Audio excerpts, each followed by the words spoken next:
Chapter 933. In the Shunhui sect's guest hall. Ji Tianxing and Ji Ku sat at the head of the table, with spirit fruits, spirit tea, and pastries placed on the table in front of them. Although these things were common to them and they didn't even want to taste them, these were the spirit fruits and spirit fruits. However, these spiritual fruits and spiritual teas were the most precious treasures in the Shunhui sect. Even Lin Burang was reluctant to taste them. Lin Burang sat at the head of the table on the left side of the hall and accompanied them submissively. The elders and deacons didn't even have the right to sit. They all stood respectfully in the hall, not daring to make a single noise. Ji Tianxing saw that everyone was trembling with fear and said calmly, "Everyone, there's no need to be so nervous. I came to the Shunhui sect this time to find out about a matter from 100 years ago. After I've finished my investigation, I will leave and won't stay in your sect for long." A matter from 100 years ago? Lin Burang frowned slightly. He vaguely guessed something and asked cautiously, "Lord Ji, may I ask what matter you want to investigate?" Ji Tianxing didn't beat around the bush and said directly, 100 years ago, when your sect was still the #1 sect in the Yonggan region, did you build a spirit beast garden and raise a flood dragon as one of the spirit beasts?" A flood dragon? Lin Burang frowned and his expression changed. The expressions of the elders and deacons also changed. Some of them were on alert, while others were confused. Lin Burang hesitated for a moment, then waved his hand at the elders and deacons and ordered, "All of you, leave us. I have something important to discuss with Lord Ji." Everyone understood that what Lin Burang was about to say would involve the secrets of the Shunhui sect and shouldn't be heard. Thus, all the elders and deacons bowed and left the great hall. In the blink of an eye, only Ji Tianxing, Ji Ku, and Lin Burang were left in the hall. Lin Burang then said to Ji Tianxing with a serious expression, "Lord Ji, to be honest, I only became the sect master 40 years ago. 100 years ago, I wasn't even born yet, so I don't know much about the sect." Ji Tianxing stared at him sharply and asked in a deep voice, "Even if you are not born, you are the current sect leader. Do you really know nothing about what happened 100 years ago?" As he spoke, he released an invisible pressure that enveloped Lin Burang. Lin Burang's back was bent from the pressure. His face was pale, and beads of sweat dripped from his forehead. He bowed in fear and trepidation, and said in a low voice, "Lord Ji, please show mercy. I only know a little about what happened back then, so I'm not very clear about it. Furthermore, that flood dragon was snatched away by someone back then. It has nothing to do with our sect anymore." Snatch? It was clearly your sect's elder Ji who took it away. How can you say that it was stolen? Ji Tianxing frowned and asked in a dignified voice. Lin Burang's expression changed drastically as he looked at Ji Tianxing in disbelief. "Lord Ji, how do you know all this?" Ji Tianxing sneered and didn't bother to explain. Ji Ku glanced at Lin Burang and said in a playful tone, "Sect leader Lin, why would young Master Ji come to the Shunhui sect in person if he didn't have some important information? Let me give you a piece of advice. You'd better not play any tricks. If you tell the truth, you'll still be safe. If you dare to play tricks with young Master Ji, the Shunhui sect might be destroyed by your hand." Lin Burang's body trembled. His expression turned ugly, and his eyes filled with fear. He didn't doubt that with Ji Tianxing's strength and methods, destroying the tiny Shunhui sect would be as easy as flipping over his hand. After a moment of silence, Lin Burang finally calmed down and confessed honestly, "Lord Ji, you're right. That flood dragon was indeed handed over by the sect leader to an elder surnamed Ji when our sect was facing a great calamity. He ordered him to take it away from the sect. That elder's surname was Ji and his name was Yuan Long. He was the youngest and most promising elder in our sect and was highly regarded by the sect leader. However, I don't know where that elder Ji went after taking the flood dragon away from our sect, or where he is now. If you want to investigate that flood dragon, you might as well go to the forbidden area behind our sect's mountain. Perhaps you'll find some clues there. That forbidden area was where the spirit beast garden used to be. It has been sealed by a great formation since 100 years ago. Even now, no one has been able to enter it." Lin Burang's answer was very honest. It was basically the same as what Ji Tianxing knew. He nodded and said, "All right, I'll go to the forbidden area to check it out later. Also, I have another question. Do you know what happened to the Shunhui sect back then? Why did the former number 1 sect suffer such great losses and almost fall apart? Lin Burang hesitated for a moment before replying in a heavy tone, Lord Ji, I believe you also understand that there are as many martial sects as there are hairs on an ox in this world. Every great power rises and falls, and no one can last forever, just like those kingdoms in the mortal world. Our sect used to be the number 1 sect in the Yongan region, prosperous and famous. Naturally, we attracted the hostility of many sects and forces. Our sect's greatest enemy was the Green Mountain sect. The Green Mountain sect coveted our sect's most precious treasure, the heavenly prayer mirror, and the flood dragon raised by our sect. As a result, the Green Mountain sect plotted for many years. They gathered 2 other large sects and 1 force to besiege our sect, forcing us to hand over the heavenly prayer mirror and the flood dragon. As the number 1 sect, our sect couldn't be threatened by the Green Mountain sect. As a result, the 4 forces joined forces to besiege our sect. The sect master, elders, caretakers, and disciples of our sect fought a bloody battle, resisting the siege of the 4 forces with their lives. The 2 sides fought for a day and a night. More than half of the swordsmen of our sect were killed in the battle, and the disciples suffered great casualties. At the critical moment, the sect master handed the flood dragon to Elder Ji Yuanlong, ordering him to flee the Shunhui sect with the flood dragon. In the end, the sect master sacrificed his own life to activate the heavenly prayer mirror and self-destruct, perishing together with the swordsmen of the 4 forces. After that calamity, the heavenly prayer mirror was gone, and the flood dragon was nowhere to be found. The swordsmen of our sect either died or fled. Our sect's power declined sharply, almost falling apart. The 4 forces didn't get any benefits, and more than half of their swordsmen were killed or injured. After that calamity, they couldn't recover, and soon declined and disappeared. Lin Burang recounted the events of the past. After hearing this, Ji Tianxing couldn't help but feel sentimental. He couldn't help but think of the grudge between the Tianjian sect and the Sky-holding sect. It was so similar to this. Lin Burang sighed with a complex tone, full of sentiments. Nobody expected that after our sect and the Green Mountain sect fought for so many years, the Heaven and Earth sect would benefit from the conflict, taking advantage of the situation and becoming the number 1 sect. Our sect, on the other hand, can only guard the inheritance left by our ancestors, living a muddle-headed life, struggling at death's door. Fate is full of ups and downs, and the affairs of the world are unpredictable. Chapter 934. After discussing business, Lin Burang arranged accommodations for Ji Tianxing and Ji Ku. The 2 of them had been on the road for more than half a month. They were covered in dust and were a little tired. The investigation of the dragon crystal was not something that could be completed in a day or 2. The 2 of them could only stay in the Shunhui sect for now. Lin Burang treated them as honored guests, so he arranged for them to stay in the best courtyard in the Shunhui sect. After settling them in, Lin Burang tactfully retreated. Ji Ku rested in the courtyard while Ji Tianxing went to Lin Burang's study to read all kinds of books. He was not interested in the various cultivation methods and secret manuals in the study. He picked some ancient books from more than 100 years ago to deepen his understanding of the Shunhui sect. Although there were more than 100 ancient books, he could read them very quickly with his spiritual sense. Half a day passed before he knew it. It was already late at night when he finished reading the hundreds of ancient books. The contents recorded in those ancient books gave him a more thorough understanding of the Shunhui sect from more than 100 years ago. He also knew the whole story of that unforeseen event. He left the study with satisfaction and returned to the courtyard to rest. The night sky was filled with stars and the silver moon was bright. Ji Tianxing meditated in his room for a while. He felt a little melancholy and could not calm down. He got up and walked to the window. Looking at the starry sky outside, he sank into deep thought and memories. Hundreds of millions of stars dotted the night sky.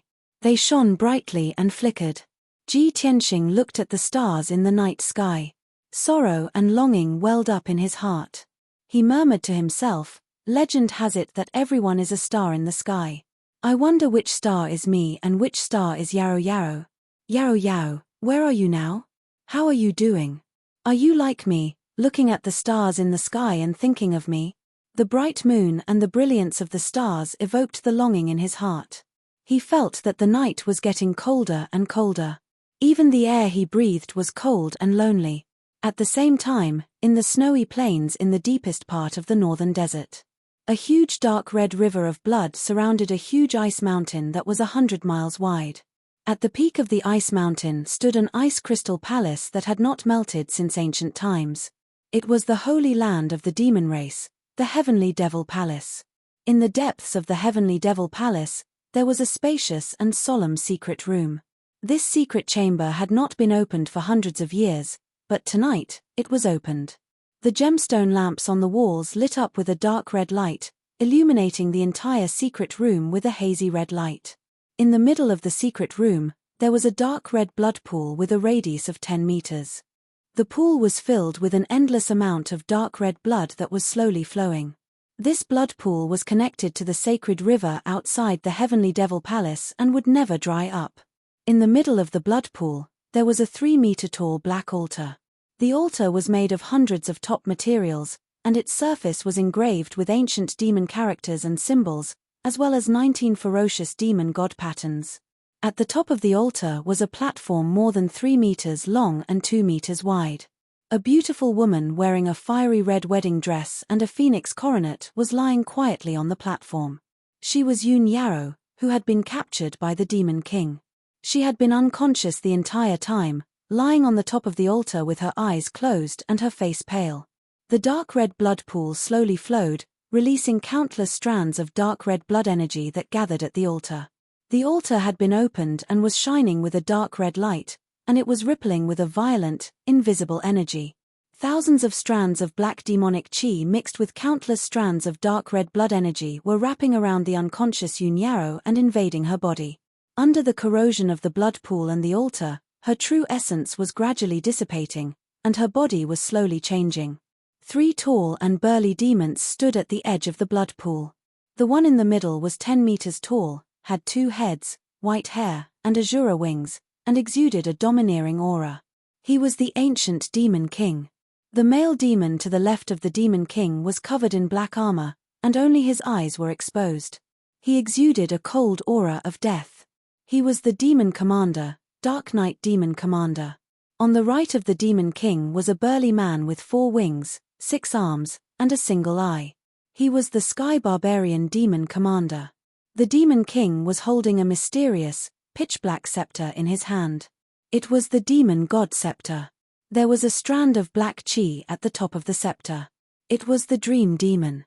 The Demon King and the 2 demon commanders looked at Yun Yarrow on the top of the altar quietly and watched her being corroded by the blood energy and demonic chi.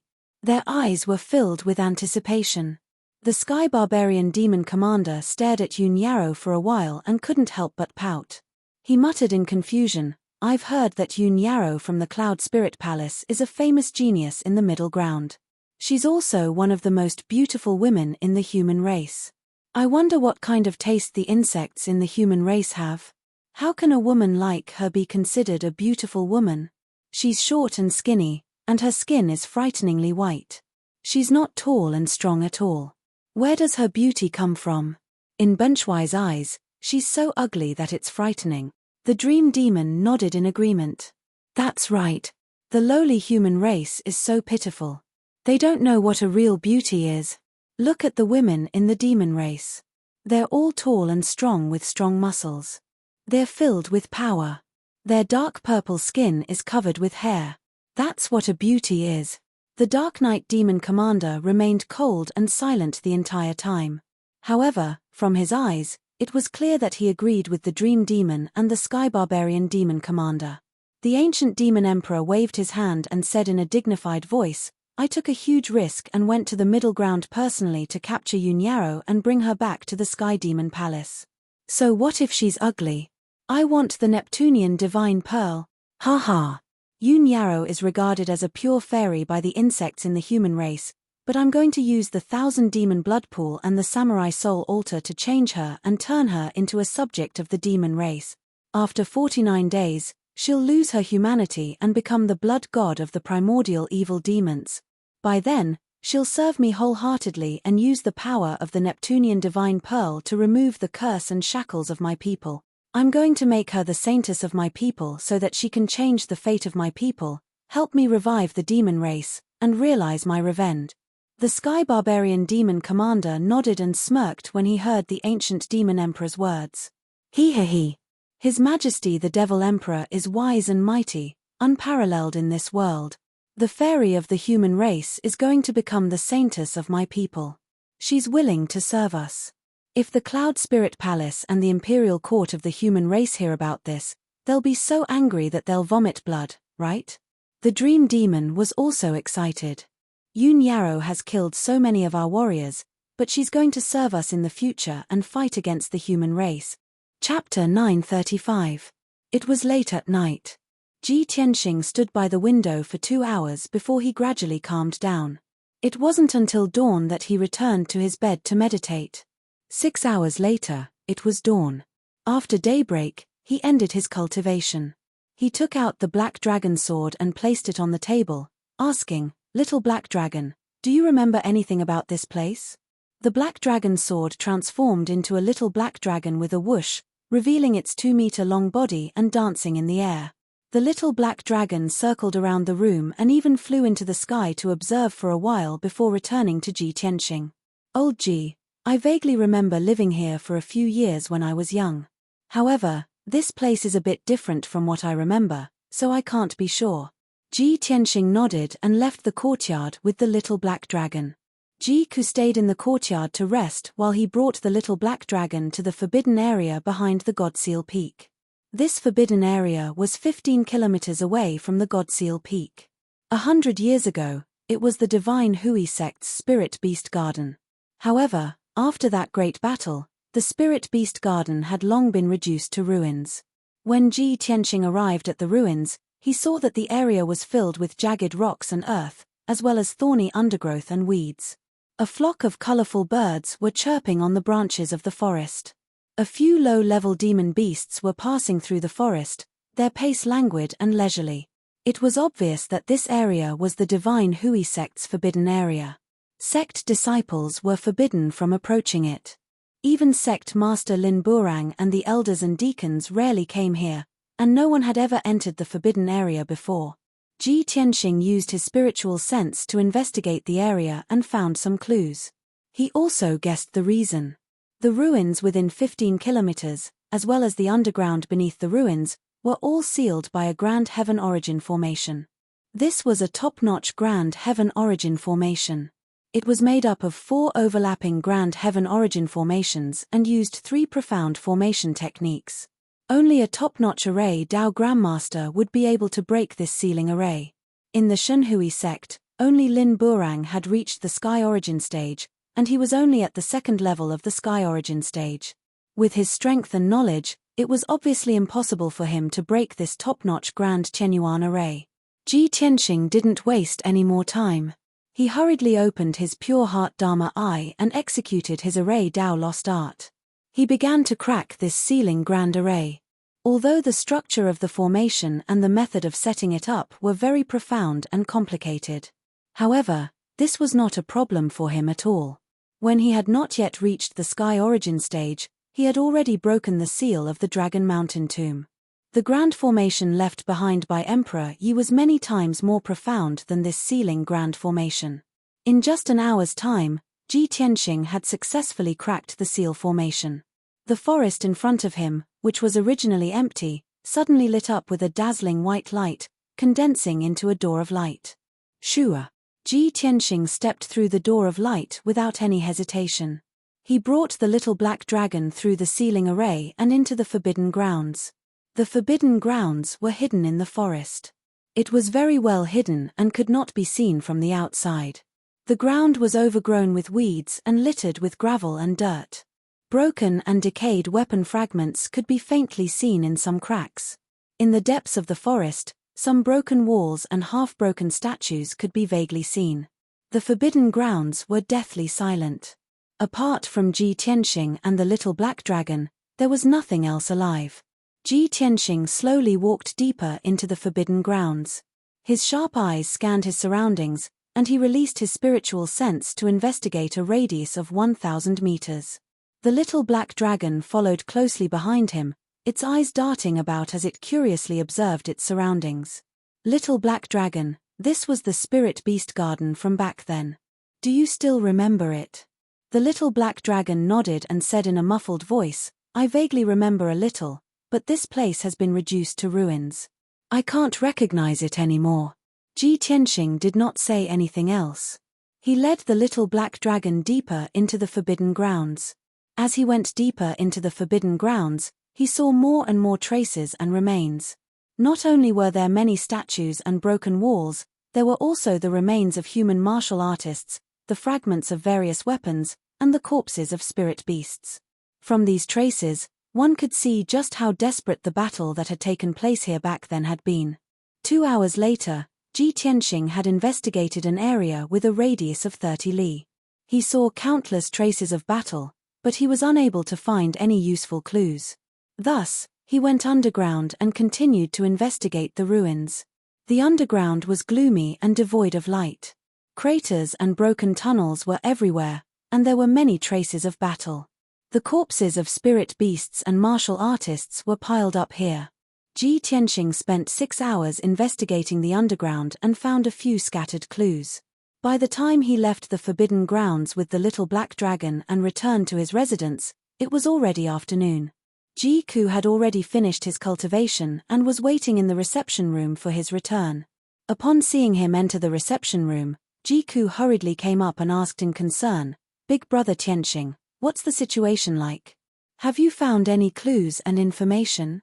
Ji Tianxing nodded calmly and said, I've found some clues. Combined with the information I learned from the books I read yesterday, I have an answer.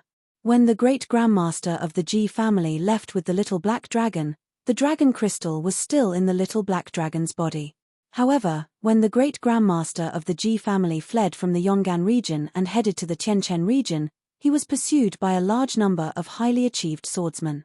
The little black dragon has some vague recollections, saying that his dragon crystal was dug out during a battle. At the time, he was severely wounded and passed out. Ji Ku furrowed his brows and asked in confusion, are the people who killed the great grandmaster of the Ji family the highly achieved swordsmen of the Green Mountain sect and the other 3 major forces? After some thought, Ji Tianxing analyzed solemnly, according to the information I've learned, I guess it's not the people of the 4 major forces. It should be someone else. If it's the people of the 4 major forces, it'll be troublesome. The 4 major forces have been destroyed and disbanded one after another, so it's impossible to investigate further. If it's not them, who could have done it?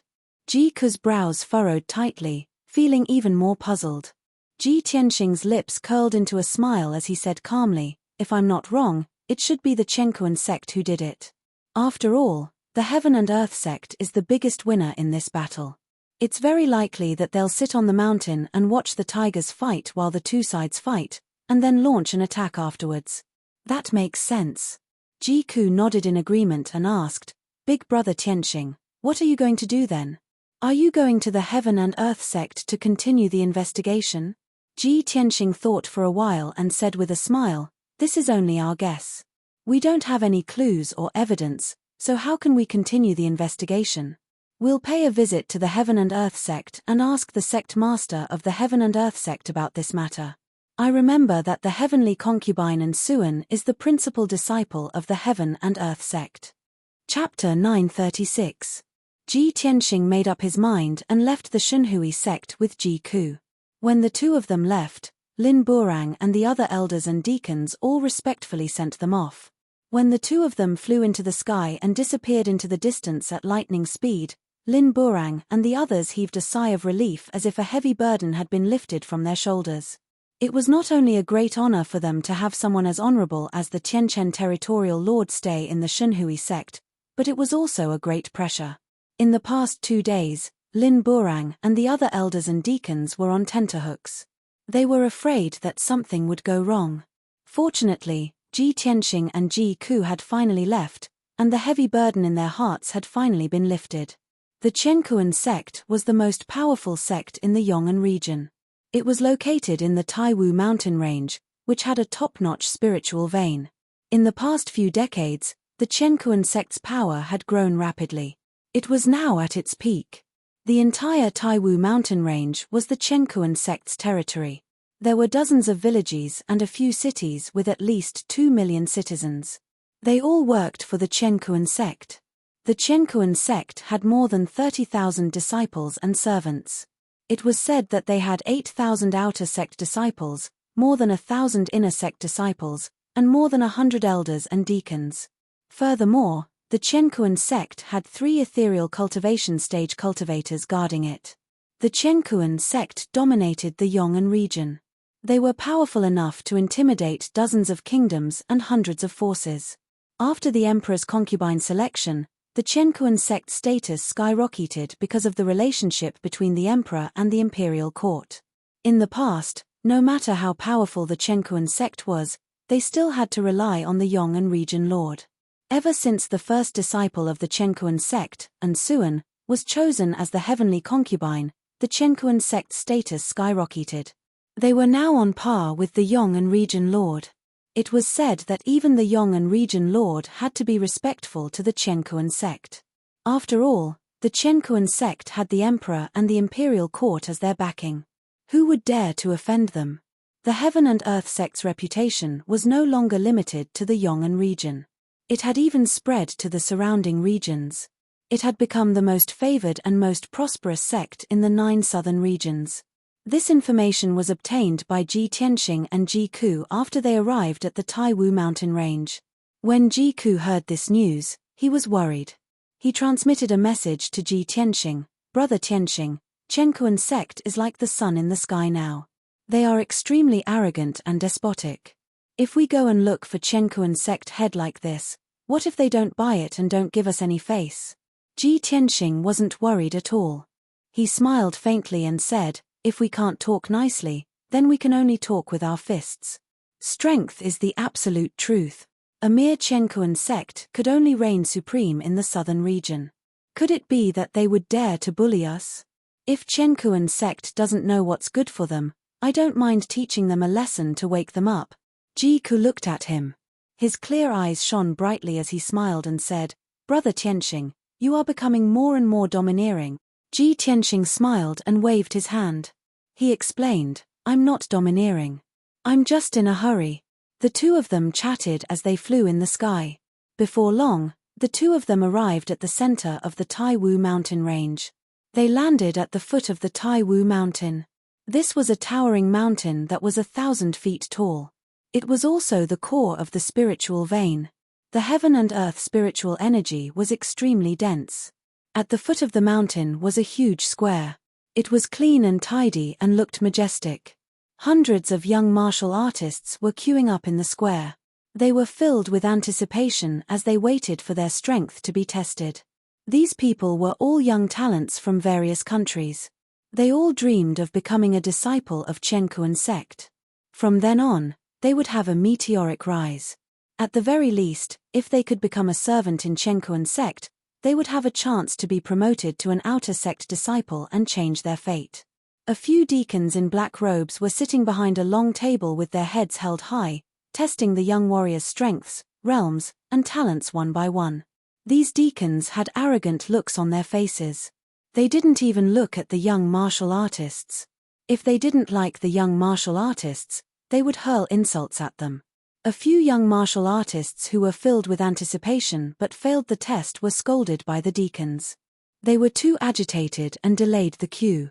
Not only that, a few Chenkuan sect disciples even grabbed onto them and tossed them out of the crowd.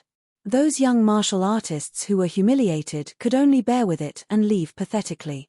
Ji Tianxing and Ji Ku stood in the sky and witnessed this scene with their own eyes. Their faces were somewhat gloomy. Chenkuan sect is too arrogant. Ji Ku snorted. He had a bad impression of Chenkuan sect. Ji Tianxing frowned but didn't say anything. He couldn't care less about such trivial matters.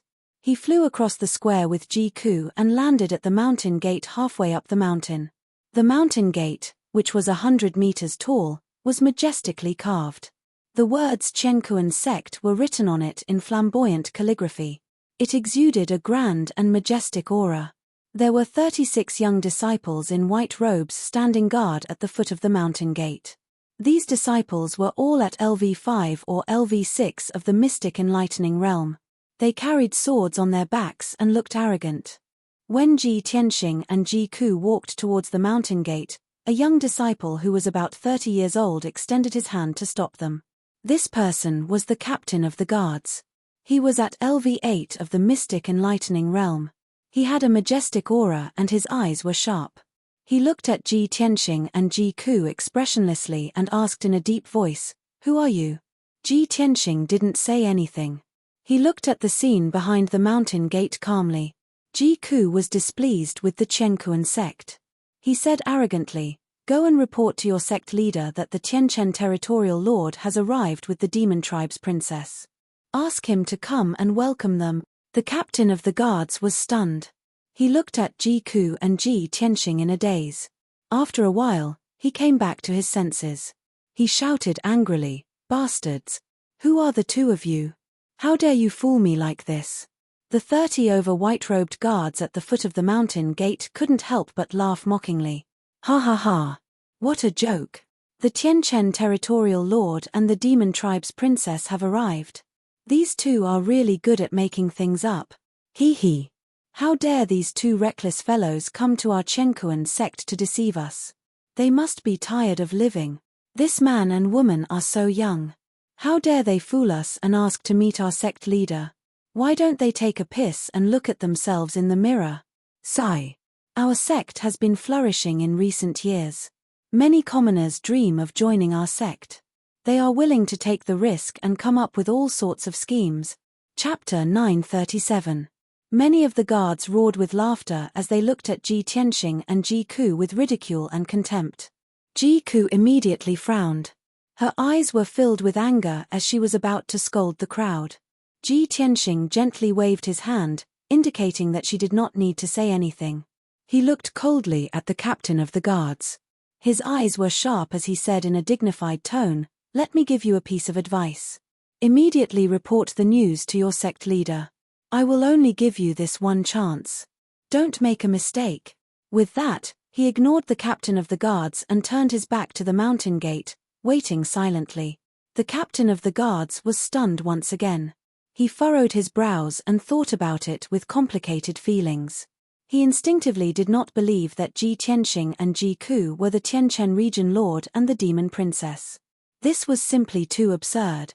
However, he could see that Ji Tianxing and Ji Ku were extraordinary and unfathomable. They were definitely not ordinary people. Therefore, he was very conflicted and could not make a decision. The 30 over guards once again burst into laughter. They were laughing so hard that they were swaying back and forth. "Ha ha ha! This is too funny. This guy really knows how to act. He actually dares to threaten our captain. He must be tired of living. Is this guy's head stuck in the door? He actually wants to meet our sect leader and still dares to be so arrogant. Senior brothers, don't just stand there. Hurry up and take those two guys down. Give them a good beating and make them scram down the mountain," a few of the guards said as they rushed towards Ji Tianxing and Ji Ku. They revealed mocking sneers and were about to capture them. The captain of the guards hesitated for a moment, but in the end, he did not stop them. He decided to wait and see. He wanted to see Ji Tianxing's strength first before making a decision. In the blink of an eye, 5 white-robed guards surrounded Ji Tianxing. They all used their capturing techniques and reached out to grab Ji Tianxing. Sigh. The king of hell is easy to meet, but the little demons are hard to deal with. Ji Tianxing sighed silently, and his face immediately became cold and solemn. In the next moment, his entire body burst forth with a violent and invisible energy, exploding with a loud bang. Boom! With a muffled explosion, the 5 white-robed guards were shaken by the invisible force and spat out blood. They were sent flying like sandbags and fell to the ground. All 5 of them had suffered internal injuries. After they landed on the ground, their vision turned black and they fainted. Seeing this scene, many of the guards were dumbfounded on the spot. Their faces were filled with horror. That guy didn't even move his hand, and he sent them flying? Oh my God! How is this possible? He actually has such terrifying strength. Who is this guy? After the guard captain came back to his senses, he immediately shouted in shock and anger, "You dare to behave atrociously in our sect? You are too arrogant. We have to capture you, or else we won't be able to answer to the elders of the sect. Go, take them down." After the guard captain gave the order, he pulled out his sword from behind his back and charged towards Ji Tianxing. The 30 or so white-robed guards also drew their swords and surrounded Ji Tianxing and Ji Ku from all directions, joining forces to attack them. They knew that Ji Tianxing was extremely powerful, and they were no match for him. However, since Ji Tianxing dared to hurt someone in front of the sect, as guards, they had to bear the responsibility. They had to capture Ji Tianxing and not bring shame to the Qiankuan sect's reputation. This had nothing to do with one's cultivation level. It was about the sect's reputation. Of course, after the guard captain gave the order to capture Ji Tianxing and Ji Ku, he did not forget to send someone to the peak of the mountain to report the news to the deacon and ask for help. The 30 over guards joined forces to display their sword skills. Sword radiance covered the sky as they charged towards Ji Tianxing and Ji Ku. Ji Tianxing casually raised his right hand and waved his sleeves. More than 30 dazzling sword radiance shot out like golden fireworks. Bang, bang, bang, bang. After a series of dull thuds, the golden sword radiance broke through the joint attack of the guards. The 30 over guards were sent flying as they fell to the ground with blood spurting out of their mouths. Thud, thud, thud. The guards fell to the ground in a mess. After they fell to the ground, they could not get up. They clutched their chests and cried out in pain. Ji Tianxing could not be bothered to look at them. He led Ji Ku through the crowd and walked into the sect. His expression was calm as usual as he walked steadily towards the peak of the mountain. At the same time, the commotion at the foot of the mountain had already alerted the patrolling guards and countless Qiankuan sect disciples. When Ji Tianxing and Ji Ku were about 100 meters away, two groups of guards rushed towards them. However, these guards were afraid of Ji Tianxing's strength and did not dare to take the initiative to attack. As Ji Tianxing and Ji Ku approached the peak of the mountain, more and more guards and disciples rushed over after hearing the news. There were more than 100 of them. Everyone was vigilant as they followed Ji Tianxing to the top of the mountain with their swords and sabers in their hands. After a while, Ji Tianxing and Ji Ku reached the peak of the mountain and arrived at a square. There were more than 10 magnificent palaces on the peak of the mountain. They looked majestic and majestic. Two elders in purple robes rushed to the square with a few deacons in black robes. Their faces were dark. The hundreds of guards and disciples suddenly had a backbone as they bowed to the two elders in purple robes and complained about Ji Tianxing's crimes. "Elder Li, Elder Cai, you're finally here. These two fellows trespassed into our sect's mountain gate and even killed people. They injured more than 30 guards. Elders, that young man in white robes is extremely arrogant. You must punish him harshly to avenge our sect's guard." The two elders came to the square and stopped Ji Tianxing and Ji Ku. The skinny and white-haired elder Li looked at Ji Tianxing with a dark expression and shouted, "Be ****, how dare you behave so atrociously in our Qiankuan sect? Are you tired of living?" The other tall and burly elder Cai also shouted with a dignified face, "Boy, I don't care who you are. Since you dare to cause trouble in our sect, I will make sure you suffer the consequences today."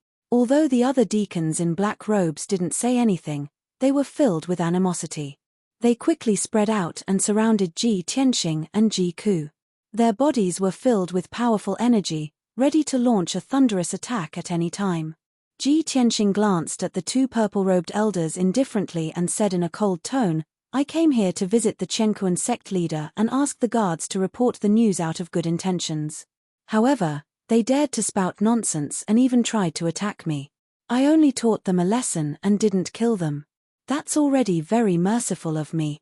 I'll repeat myself one last time. I'm Ji Tianxing, the Tianquan region leader. Today, I'm here to visit the Qiankuan sect leader. I have something important to ask him. Go and report to him and ask him to come and see me immediately." Chapter 938.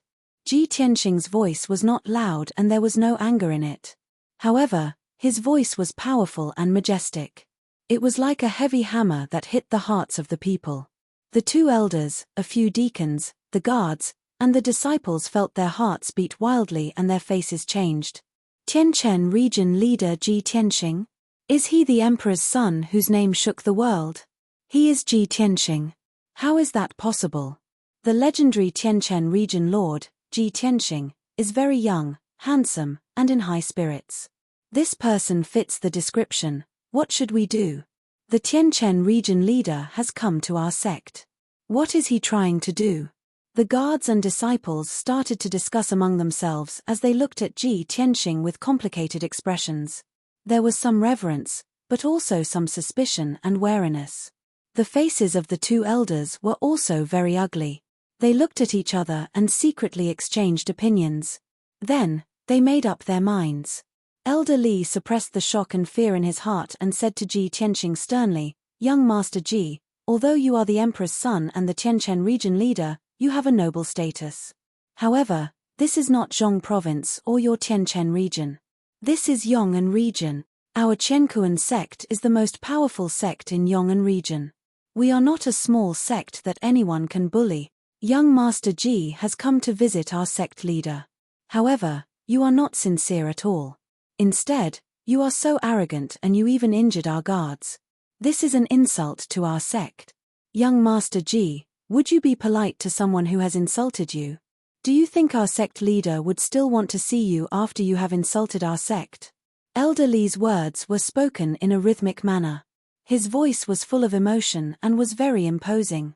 Elder Cai and the deacons immediately nodded in agreement. That's right. What Elder Li said is absolutely right. Our Qiankuan sect is not to be bullied by anyone. We have our dignity and pride. So what if he is the emperor's son? Could it be that the crown prince can do whatever he wants and be arrogant and despotic? Hearing the crowd's words, Ji Ku was so angry that her face turned pale. She gritted her teeth and cursed, "These despicable bastards are so hypocritical and disgusting. It was clearly them who were arrogant, domineering, and overbearing, but they actually pushed the blame onto us.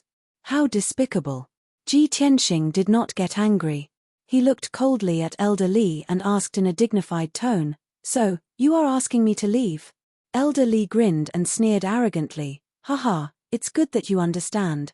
Young Master Ji, I advise you to withdraw from here so as to avoid damaging our relationship. If things really get out of hand, our sect will definitely report this matter to the imperial court and ask His Majesty to make a decision. At that time, young Master Ji should think of a way to explain things to the emperor. Moreover, you are a famous emperor's son. If the people of the world know that you use your status to do whatever you want and bully your own sect." Ji Tianxing frowned slightly. His tone grew colder as he asked, "Are you threatening me?" Elder Li's lips curled into a cold smile. He looked at Ji Tianxing mockingly and did not answer. Ji Tianxing asked again, "Let me ask you one last question. What did you say just now? Was it your idea or your sect leader's? Is there a difference?" Elder Li raised his eyebrows and asked in an arrogant tone, "Don't tell me you think that just because of your status and reputation, the sect leader will let bygones be bygones and allow you to do whatever you want, and even receive you warmly?" Elder Cai, the deacons, disciples, and guards immediately burst out laughing at such a merciless sarcastic remark. Ji Ku was so angry that she gritted her teeth and her eyes were burning with anger. Anyone who dared to bully Ji Tianxing would be her greatest enemy. She glared at Elder Li coldly and shouted angrily, "A mere Qiankuan sect dares to be so arrogant.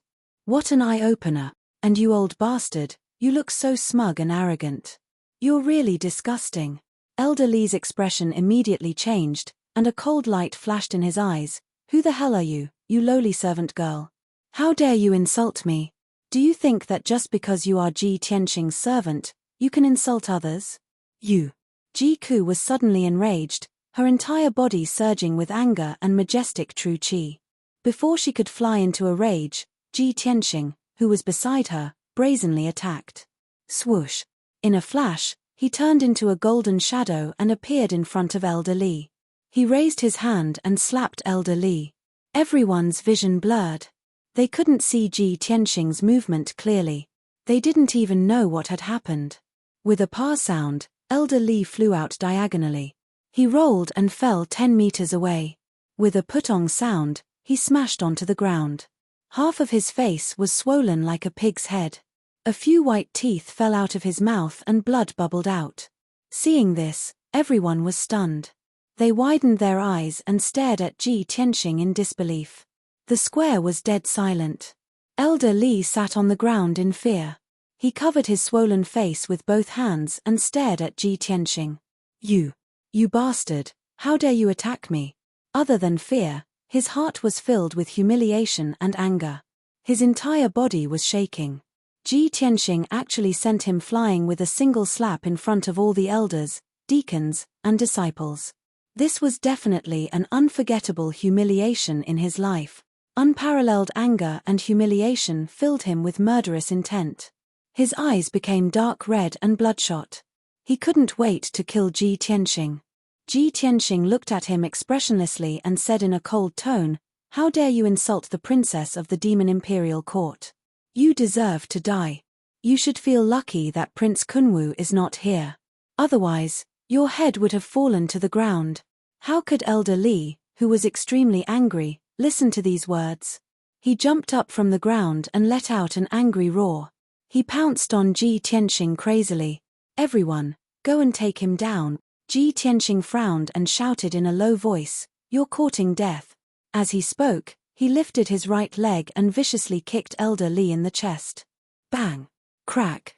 With a muffled sound accompanied by the sound of bones breaking, Elder Li was sent flying again. He was kicked 100 feet away and smashed heavily on the ground. His chest caved in deeply and became a mess of flesh and blood. His white bones were exposed. More than 10 of his sternum were broken. Due to his serious injuries, he blacked out on the spot and fainted. Elder Cai and a few deacons, as well as many guards and disciples, were about to attack Ji Tianxing. Seeing this, everyone was so frightened that their faces turned pale. They all stopped charging and froze on the spot. Ji Tianxing's cold gaze swept across the crowd. He brought Ji Ku to the main hall of the Heaven and Earth sect. Chapter 939. Ji Tianxing was exuding a domineering aura and killing intent. He led Ji Ku into the main hall of the Chenkuan sect and no one dared to stop him. Elder Cai and the deacons were glaring at him with hatred. They followed him into the main hall but no one dared to attack him. However, there were a few quick-witted disciples who hurriedly left the square to report the news to the other elders. After a while, Ji Tianxing and Ji Ku walked through the square and arrived at the entrance of the Chenkuan Palace. The Chenkuan Palace was the main hall of the Chenkuan sect. It was the place where the sect leader and the elders discussed matters. When Ji Tianxing and Ji Ku arrived at the entrance of the main hall, there were 9 elders in purple robes and 30 deacons in black robes. Among the elders and deacons, there were 2 elders who were at ethereal cultivation while the rest were at origin core cultivation. "How dare you kill in our Chenkuan sect? You are dead meat. Ji Tianxing. You are too arrogant. Stop him. No matter what, we have to protect the dignity of our sect. Our sect leader is in seclusion. Everyone, stop him. We cannot let him escape. It doesn't matter if he is the Tianchen region leader. We have the support of the heavenly concubine and the emperor. Let's report this to the imperial court and let the emperor punish him." The elders shouted and jumped out to surround Ji Tianxing and Ji Ku. Of the 2 elders in the lead, one was a white-haired old man, the other was a burly middle-aged man like an iron tower. The 2 of them were the Grand Elder and Second Elder of the Chenkuan sect. They were at Sky Origin Stage 3 and 2 respectively. The 2 of them stood at the entrance of the main hall and stared at Ji Tianxing coldly. They shouted, "Ji Tianxing, you asked for it. Don't blame me for being merciless. You've humiliated our sect like this. Our sect is irreconcilable with you. We will not let this go." As they spoke, the 2 of them took the initiative to attack. They attacked Ji Tianxing from the left and right. The other 7 elders also launched their attacks one after another, besieging Ji Tianxing and Ji Ku. Suddenly, A dazzling true origin light shone in front of the main hall. A violent shockwave exploded. Jiku had long been filled with anger. She was about to strike back and ruthlessly teach these elders who couldn't distinguish right from wrong. However, Ji Tianxing was faster than her. He waved his hands and golden sword rays filled the sky. Swoosh, swoosh, swoosh. Hundreds of golden sword lights erupted with unstoppable and violent power, instantly exploding in all directions. At this moment, a dazzling 9-leaf golden lotus emerged from the golden sword radiance. It looked dazzling and mystical. Bam! Bam! Bam! A series of explosions Ji Tian main hall. The 9 elders were sent flying. They spat out mouthfuls of blood as they landed 100 feet away. Each of them suffered at least 3 slashes. There were 3 huge wounds on their bodies. Dark red blood gushed out and splattered on the ground. Their purple robes were drenched in blood. Their clothes were tattered as they lay on the ground in a wretched state. They kept twitching and screaming, unable to get to their feet for the time being. The black-robed elders who were closer to them suffered as well. They were sent flying by the dark golden sword rays. Their bodies were covered in blood as they screamed in agony. In just a blink of an eye, the main hall's entrance was empty. With Ji Tianxing and Ji Ku as the center, nobody dared to come within 100 feet of them. Ji Tianmain had severely injured 9 elders with a single move. Among them were 2 Tianyuan realm experts. This scene instantly stunned everyone present. Everyone's eyes widened, revealing an incomparably horrified expression. At this moment, Ji Tianxing was the incarnation of the devil in their eyes. He was invincible. A moment later, everyone came back to their senses and immediately exploded. They all let out screams of fear and despair and fled in all directions in panic. Murder! Help! Ji Tianxing is on a killing spree. Quick! Get the sect leader out of there. We're done for. The 9 elders have all been severely injured. Ji Tianxing is going to wash our sect with blood. There were more than 100 people in front of the main hall.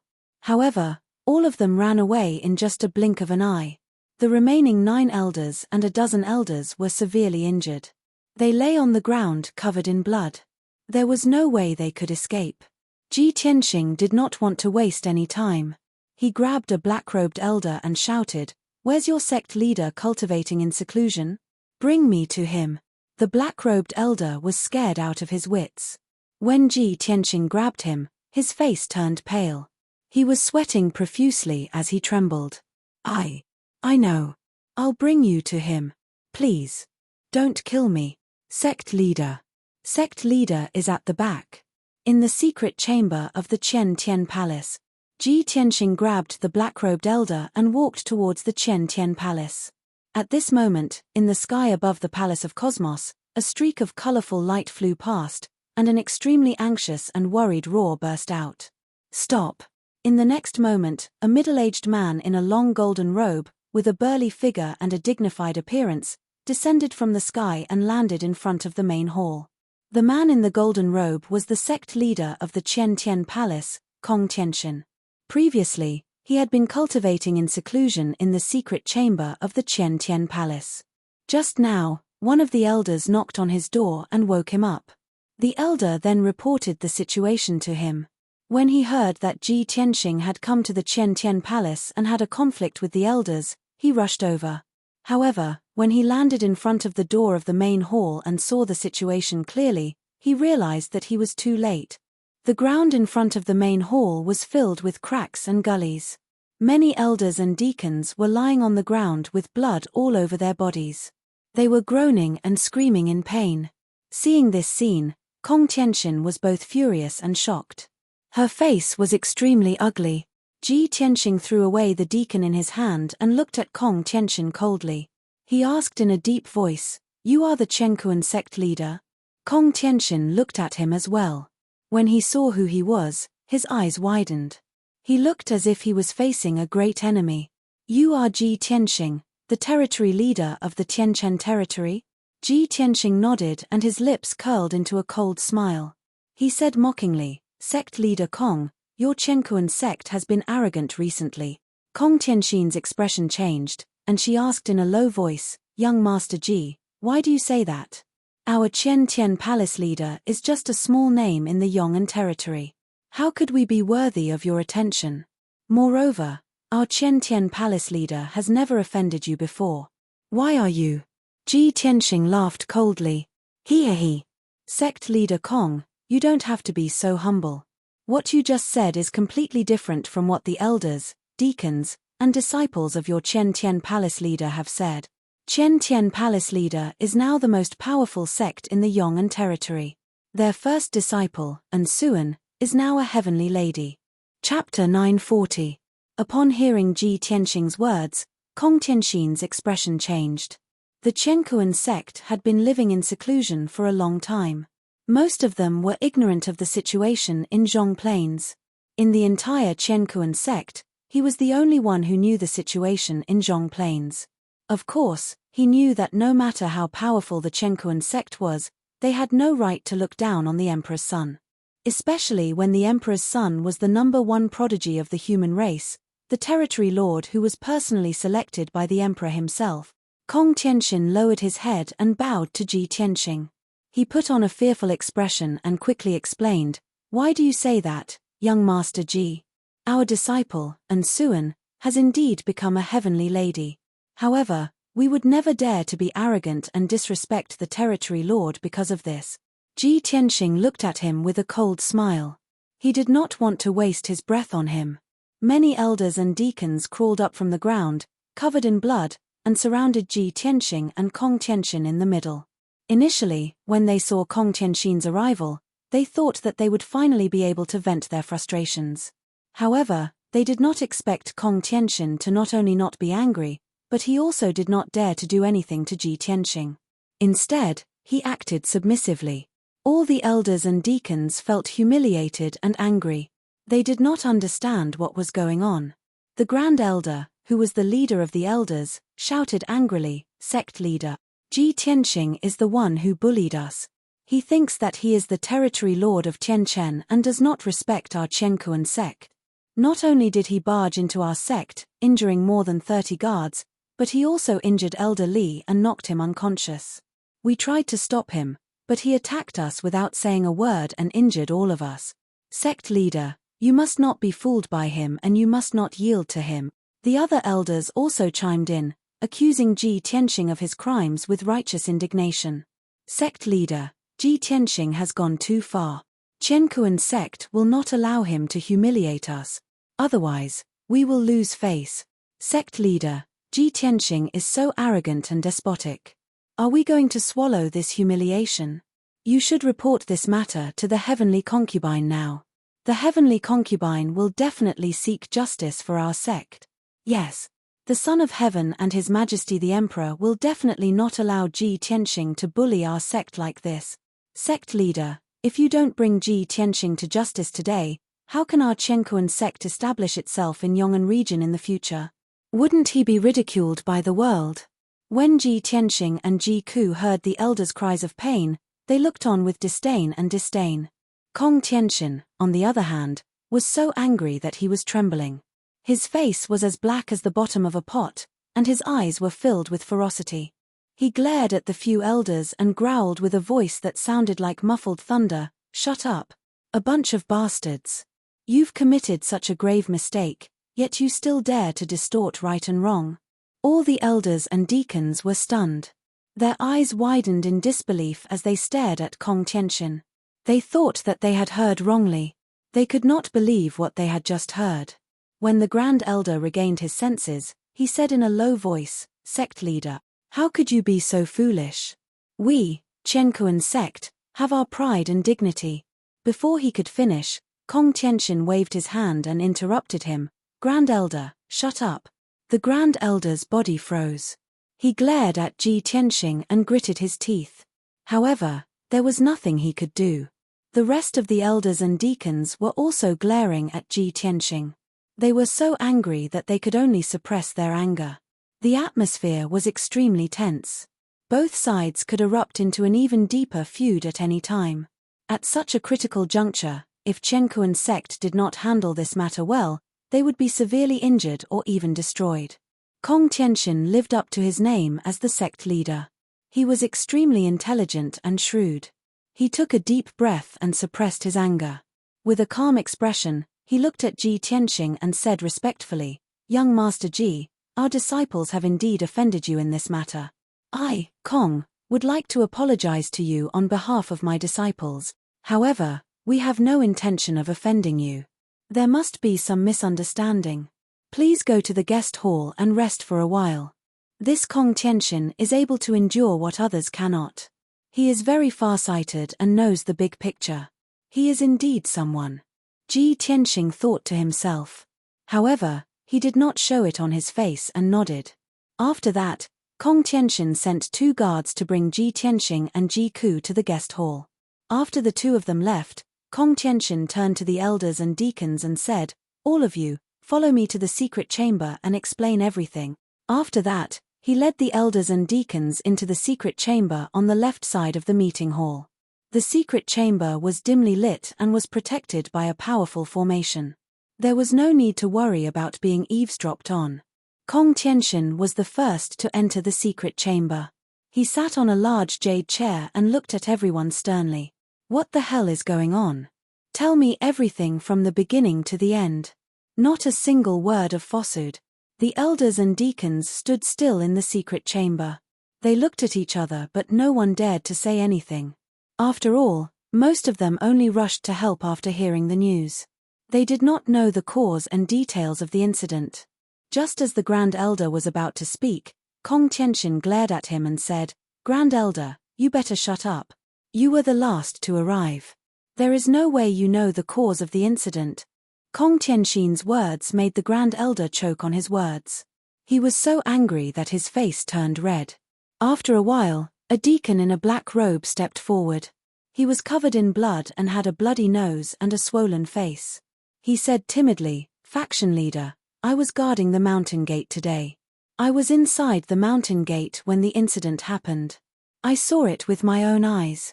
Then you tell me." Kong Tianxin looked at him sternly and said in a deep voice, "If you dare to lie to me, I will chop off your head." The deacon in a black robe was shocked. He quickly nodded and said, "Yes, I will tell you the truth. 15 minutes ago, Ji Tianxing and the young lady arrived at the mountain gate. They were stopped by the leader of the guards. The young lady asked the leader of the guards to inform you that the territory leader and the princess of the demonic tribe had come to visit. They have something to discuss with you." The guards laughed and did not believe what they said. They mocked them and even wanted to capture Ji Tianxing and the young lady. They wanted to give them 50 lashes each and throw them down the mountain. Kong Tianxin frowned when he heard this. He thought to himself, "I knew it." The Grand Elder also realized that something was wrong. However, he did not want to admit defeat. He muttered, "You can't blame the guards. They are just doing their job. They are lowly people and they have never seen Ji Tianxing. How could they believe what they said? If you want to blame someone, you can only blame Ji Tianxing. Since he didn't hand over the invitation and didn't take out the token of a domain lord, who would believe that he's the domain lord?" Kong Tianxin was so angry that he started to laugh. He pointed at the Grand Elder and scolded, "Bastard! Is your brain kicked by a donkey? Ji Tianxing is the territory leader, the #1 genius of the human race. He is the emperor's son of the demonic tribe. Why would he need to show you the token of the territory leader? Who do you think you are? You are just a bunch of guards. To him, you are just ants. Why would he show you the token of the territory leader? Would you show the token to the ants on the ground? Even if he showed you the territory leader's golden seal, would you be able to recognize it? Have you ever seen the territory leader's golden seal? Can you tell if it is real or fake?" The Great Elder was rendered speechless on the spot. His old face flushed red and turned purple. He was so ashamed that he wished he could find a hole in the ground to hide in. The other elders and deacons had the same thought. Chapter 941. The secret room was completely silent. Everyone lowered their heads in shame, feeling very nervous. Kong Tianxin looked at the black deacon and said in a deep voice, "Continue." The deacon in black continued, "After Ji Tianxing and the girl injured the guards of the mountain gate, they rushed through the mountain gate and rushed to the mountain peak. My subordinates, deacons, and guards heard the news and rushed to the scene. However, none of them dared to stop them. After that, Elder Li and Elder Cai arrived and stopped Ji Tianxing. Elder Li argued with Ji Tianxing and humiliated Ji Tianxing. After that, he was severely injured by Ji Tianxing and fainted. Kong Tianxin's frown deepened as he ordered, "Repeat what Elder Li and Ji Tianxing said to me." The deacon did not dare to hide anything. He quickly told Kong Tianxing everything that Elder Li and Ji Tianxing said. Kong Tianxin was so angry that she slammed her palm on the jade chair. Peng! Bastard! What a bastard! Elder Li is such an idiot. He almost caused our sect to be destroyed. He doesn't even know what the name Ji Tianxing means. How dare he put on airs in front of Ji Tianxing? He even insulted him and the girl beside him. Luckily, Elder Li was severely injured by Ji Tianxing and fainted. That allowed Ji Tianxing to vent his anger. Otherwise, I would have punished him as well. Kong Tianxin exuded a chilling aura, and her anger filled the entire secret chamber. Everyone lowered their heads in fear, and no one dared to even breathe loudly. Although the first elder was not happy about it, he did not dare to say anything. The second elder hesitated for a moment before he said, "Faction leader, don't you think it's disappointing for everyone to hear what you said about Elder Li? So what if Ji Tianxing is the realm lord of Tianchen region and a famous emperor's disciple? Our Qiankuan sect does not have to lower our heads to him. We can report to the heavenly concubine and ask the Son of Heaven to back us up if he dares to run amok in our sect. Besides, the heavenly concubine can also report this to the emperor. The emperor will definitely punish Ji Tianxing." The other elders and deacons nodded in agreement. "That's right. Second elder is right. Why should we lower our heads to Ji Tianxing? The emperor's disciple is nothing. Is he more honorable than the emperor? So what if Ji Tianxing is the #1 genius of the human race?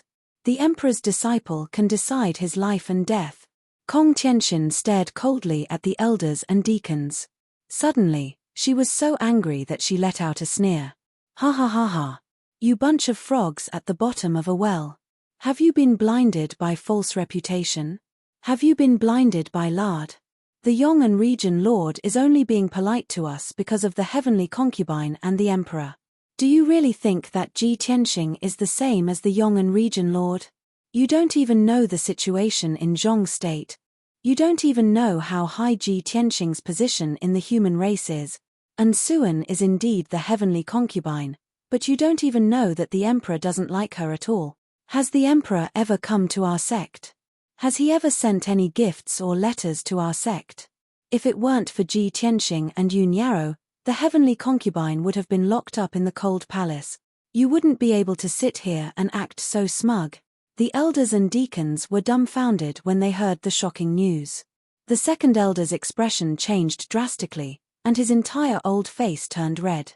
Kong Tianxin grinned and continued, "The heavenly concubine is indeed honorable, but even if she saw Ji Tianxing, she has no right to be arrogant. Do you understand?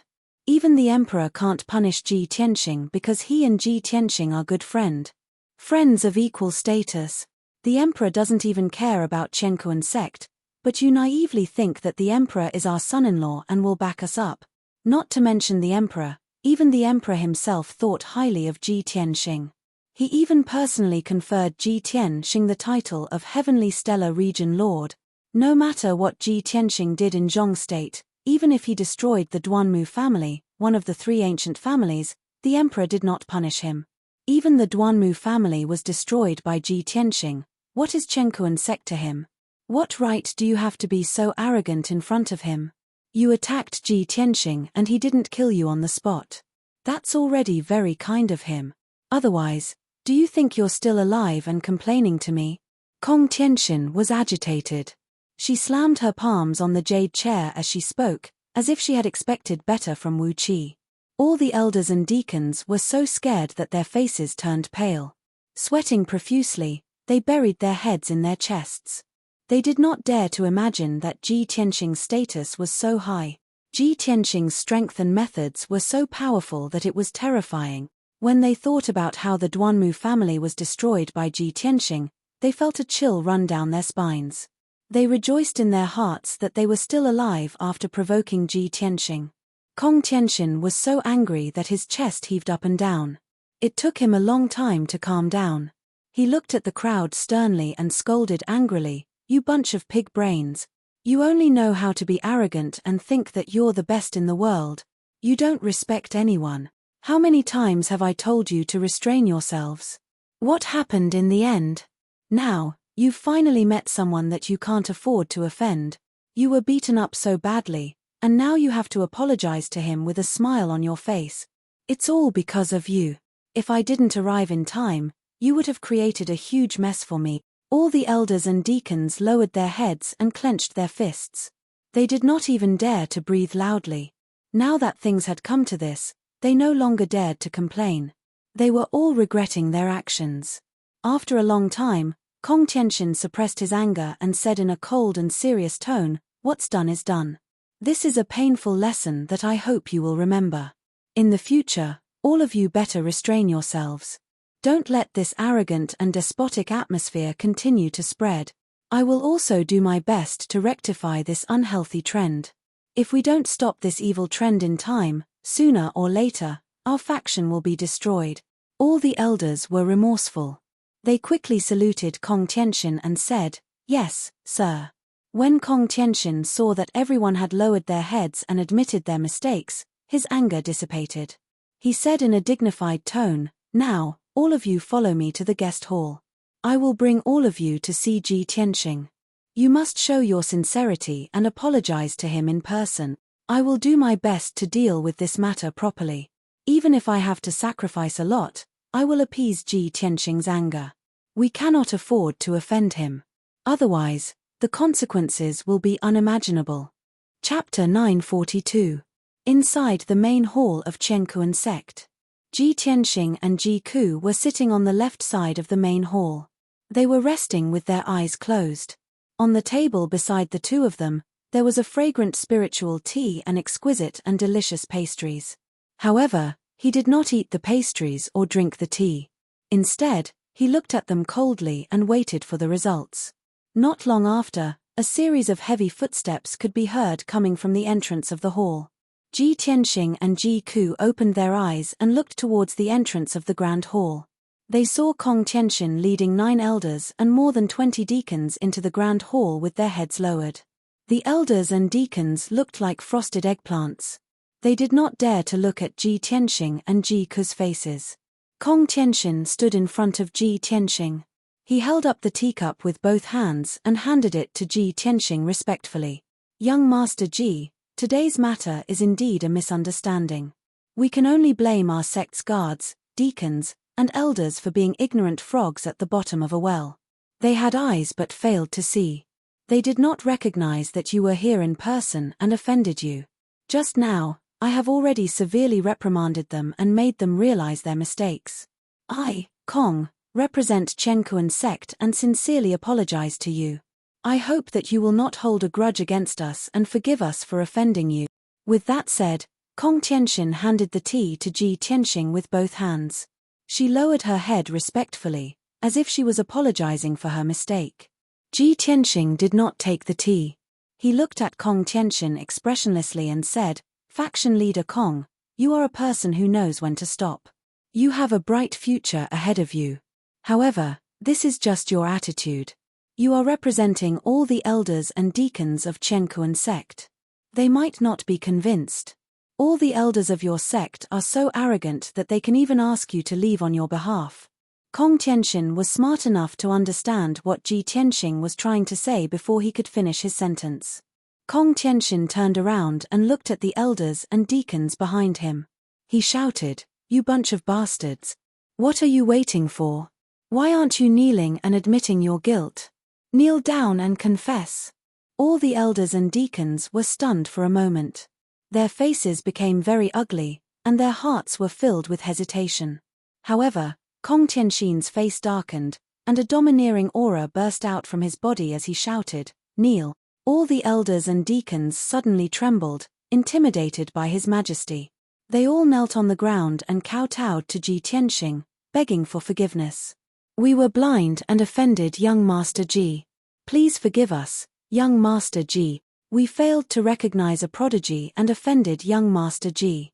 We hereby kowtow and apologize to young Master G. We hope that young Master G will forgive us. We are bastards. We are frogs in a well. We shouldn't have offended young Master G. Please forgive us. 9 elders and over 20 deacons knelt on the ground, kowtowing in fear and trepidation while begging for forgiveness. The hall was instantly filled with clamor. A group of people covered in blood, with bruises all over their faces, kneeling on the ground and kowtowing was a comical sight. Seeing this scene, Ji Tianxing reached out and took a sip of the spirit tea that Kong Tianxin was holding. All right, let them all leave. I have something important to tell you. Hearing this, Kong Tianxin let out a sigh of relief.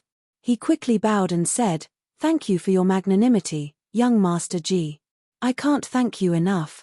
After that, he waved his hand at the elders and deacons, indicating that they should leave. As if they had been pardoned, they quickly stood up and left the hall. After a while, only Ji Tianxing, Ji Ku, and Kong Tianxin were left in the hall. At this time, Kong Tianxin asked tentatively, "Young Master Ji, how may I help you?" Ji Tianxing didn't beat around the bush and said directly, "Sect Master Kong, what I want to tell you is related to the Shunhui sect. More than 100 years ago, the Green Mountain sect raised a flood dragon and had the heavenly prayer mirror. As a result, they were attacked by the Green Mountain sect and the other 3 major forces. The Shunhui sect was besieged by the 4 major forces. After a fierce battle, the heavenly prayer mirror was detonated. The 5 major sects were severely damaged, and their strength was greatly damaged. The flood dragon was taken away by Elder Ji of the Shunhui sect, but the dragon crystal was taken away by another group of experts. After many investigations, I finally found out that the dragon crystal is in the hands of the Heaven and Earth sect." At this point, Ji Tianxing looked at Kong Tianxin with a deep and sharp gaze. He didn't say anything else. In fact, he only guessed that the dragon crystal was in the hands of the Heaven and Earth sect. He didn't have any clues or evidence. He said this on purpose to test Kong Tianxin. Kong Tianxin was taken aback. His expression changed slightly, and a hint of surprise flashed in his eyes. "This?" He frowned. After a moment of hesitation, he asked cautiously, "Young Master Ji, did you come to the Heaven and Earth sect for that dragon crystal?"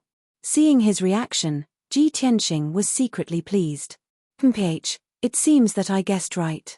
The dragon crystal is in the hands of the Heaven and Earth sect. Kong Tianxin heard that I had investigated it thoroughly. Seeing my confident tone, he didn't dare to hide the truth. His expression didn't change. He nodded calmly and said, "That's right. I came for the dragon crystal." Kong Tianxin furrowed his brows, showing a hesitant expression. "Young Master Ji, to tell you the truth, the dragon crystal did fall into the hands of our sect after a few rounds. However, the last sect master of our sect was a grandmaster in crafting magic tools. He used the dragon crystal as the core to craft a top-notch magic tool of the heavenly origin state." Ji Tianxing also furrowed his brows. "Is the dragon crystal in good condition? It hasn't been melted down, right?" Kong Tianxin shook his head. "No. But the dragon crystal is the core of the magic tool," Ji Tianxing said expressionlessly. "As long as the dragon crystal is in good condition, it's fine. Go and get the magic tool." Kong Tianxin put on a troubled expression. "Young Master Ji, that magic tool is the Ice Dragon Compass. It is very important to our sect. It is used to gather spiritual veins. If we lose this magic tool or the dragon crystal, our spiritual veins will be affected." Ji Tianxing didn't waste any more time. He took out 2 magic tools from his infinite space ring and slammed them on the table. "I only want the dragon crystal. I'll give you these 2 magic tools as compensation. Is that enough?" The 2 magic tools he took out were a top-notch heavenly origin sword and a heavenly gold compass. He had more than 100 magic tools in his infinite space ring. These were all low-grade items that he had no use for. However, to the Heaven and Earth sect, a magic tool was a priceless treasure. It was extremely rare. Kong Tianxin was stunned on the spot. Her eyes were fixed on the 2 instruments, and her heart was filled with shock. Chapter 943. Kong Tianxin was smart. He would not offend Ji Tianxing or harm Chen sect. He knew that Ji Tianxing was determined to get the dragon crystal. Even if he did not hand over the dragon crystal, Ji Tianxing would snatch it from him. By then, Chen sect would have no choice but to swallow their grievances. If that was the case, they might as well hand over the dragon crystal and get some compensation. Losing a dragon crystal in exchange for 2 dharmic instruments was definitely a good deal.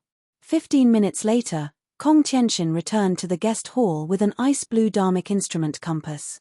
Young Master Ji, the ice dragon compass is here. Kong Tianxin walked up to Ji Tianxing and presented the compass to him. Ji Tianxing took a closer look and saw that it was an ice blue dharmic instrument the size of 2 palms. It was made of exquisite materials. There were 3 dragons carved on the edge of the compass, and they formed a circle around the compass. They were very lifelike and lively. The front and back of the compass were engraved with array Dao runes and mysterious symbols. In the middle of the compass was a black crystal the size of a walnut. The crystal was in the shape of a hexagon. It shone with a black light and gave off a chilling aura. Clearly, this black crystal was the dragon crystal. Ji Tianxing took the ice dragon compass and used his array Dao skills. He shot out 10 rays of golden light into the compass. He waved his hands and made a series of hand seals to dismantle the array on the compass. After a short span of a few dozen breaths, the compass emitted a crisp cracking sound, and dense cracks appeared on it. In the blink of an eye, the exquisite ice dragon compass was reduced to a pile of debris. The black dragon crystal fell to the ground and Ji Tianxing grabbed it. A top-tier ethereal dharmic instrument was reduced to pieces just like that. Kong Tianxin was dumbfounded. Her eyes were wide open, filled with shock and disbelief. Oh my God! Back then, the previous sect leader had spent 3 months and used up invaluable materials to refine this magic tool. Ji Tianxing actually used only a few dozen breaths to break the ice dragon compass into pieces. His strength, his methods, are actually so powerful. Kong Tianxin was both shocked and distressed. She felt even more respect for Ji Tianxing. Ji Tianxing put away the dragon crystal and got up to bid him farewell. Sect leader Kong, the dragon crystal belongs to me, and the 2 magical artifacts belong to you. This matter is settled. Goodbye. After saying that, he stood up with Ji Ku and walked towards the entrance of the main hall. Kong Tianxin didn't expect him to be so swift and decisive, without the slightest hesitation. He hurriedly caught up with him and respectfully said, "Young Master Ji, you've come from afar. Why don't you stay in our sect for a few days so that I can take care of you and apologize?" "No need, I still have things to do." Ji Tianxing walked out of the hall without looking back, waving his hand to refuse. Kong Tianxin nodded and did not try to persuade him to stay. He personally escorted Ji Tianxing and Ji Ku out of the main hall and watched them fly into the sky. It was not until the 2 of them disappeared into the horizon that he could finally relax. A bitter smile appeared on his face. "I didn't expect Ji Tianxing to come to our sect personally for such a small matter. And it was settled so easily. It's all because of those guards and elders. They were so blind to have caused such a mess for no reason. They were asking for trouble." Kong Tianxin's mood was very complicated. He sighed silently and turned to leave. He returned to the main hall with a dark face and gathered the elders and deacons. He began a series of discussions and announced a series of orders. In the past, the disciples, elders, and deacons were arrogant and domineering. Kong Tianxin had tried to discipline and teach them many times, but they did not change. After this incident, Kong Tianxin decided to learn from it and rectify the evil in the sect. He would not let the same thing happen again. Ji Tianxing and Ji Ku rode on Qian Yu and traveled at lightning speed in the sky. Ji Ku recalled what had happened before, and she couldn't help but smile. "Brother Tianxing, that was so satisfying. Those arrogant idiots from Chen sect were so arrogant just a moment ago. But after being scolded by their patriarch, they all cried and begged for mercy. Every time I think of their pitiful faces, I can't help but laugh." "Here." Ji Tianxing smiled and shook his head. He said calmly, "They are just a bunch of frogs at the bottom of a well. After this lesson, they should know better." After that, He took out the black dragon crystal from his infinite space ring and summoned the little black dragon. Little black dragon, I've finally found the dragon crystal that you've been dreaming of. Hearing this, the little black dragon was overjoyed. With a swoosh, it grew to 3 meters long and circled behind Ji Tianxing. The little black dragon stared at the black dragon crystal and said excitedly, "Old Ji, you're amazing. I've lost my dragon crystal for more than 100 years. I thought that I would never be able to get it back. I didn't expect that you would only use a few days and a little trick to get it back. Old Ji, thank you so much." Ji Tianxing smiled and nodded. Actually, I didn't expect things to go so smoothly either. At first, I thought that the dragon crystal was in the hands of Qiankuan sect. I didn't expect that after what happened, Kong Tianxin would be intimidated by me. His attitude was very respectful, and he was also mentally prepared to apologize and make peace with the matter. I was just trying to trick him and he didn't dare to hide the truth from me. That's how I got the dragon crystal. Qian Yu laughed. Ha ha ha. That's why I said that strength is the most important thing. Old Ji's strength, status, and dominance shocked Kong Tianxin and made him hand over the dragon crystal obediently. If it were anyone else, Kong Tianxin would not have given up the dragon crystal so easily. Ji Tianxing smiled and stopped talking about this topic. He handed the dragon crystal to the little black dragon and said, "Little black dragon, your dragon crystal has been lost for more than 100 years and was refined into a magic weapon. Although the dragon crystal has been nourished by the magic weapon, it has become very powerful. However, after you retrieve the dragon crystal, you have to remove the impurities in the dragon crystal and refine it carefully." "Alright, I understand." The little black dragon hurriedly nodded before swallowing the dragon crystal in an impatient manner. After the dragon crystal fell into its stomach, it quickly drilled into its head and steadily fell into its brain. "Old Ji, I'm going to sleep and cultivate to refine the dragon crystal." It greeted Ji Tianxing and went back into the 100 treasures brocade pouch to sleep and refine the dragon crystal. It had been stuck at the 9th level of the origin core stage for a long time. Now that it had found the dragon crystal, it had obtained a powerful boost and its body was complete. Chapter 944. After that, Ji Tianxing and Ji Ku continued their journey. As time passed, Qian Yu carried them across mountains and rivers. They passed through half of the southern continent and approached the great swamp of the southern wilderness. During their journey, Ji Tianxing and Ji Ku had nothing to do. They could only meditate and cultivate. Fortunately, the southern continent had always been peaceful. They did not encounter any danger during their journey. They were safe and sound. Unknowingly, 2 months had passed. In these 2 months, Ji Tianxing had been sharpening his heart and fusing with the sword embryo. Heaven did not disappoint those who worked hard. On the evening of the 61st day, he finally fused the sword embryo with his heart and successfully cultivated the heart of the sword. At the same time, his strength had reached the 9th level of the heavenly origin stage. The path of the heart of the sword was completed. His heart and the sword embryo had fused together and turned into a golden sword that floated above his heart. From now on, the heart of the sword was the source of his strength and also his life. Even if his physical body was destroyed, as long as his heart of the sword was not broken and his soul was not extinguished, he would not die. Moreover, his physical body had become stronger. His strength, speed, and defensive ability had more than doubled. The moment the divine skill was completed, Ji Tianxing's body surged with golden light and emitted an invisible sword intent that seemed to be able to pierce the sky. "This is great. Since I obtained Kenshin's tomb and started cultivating the path of the heart of the sword, 2 years have passed. I have finally cultivated the path of the heart of the sword.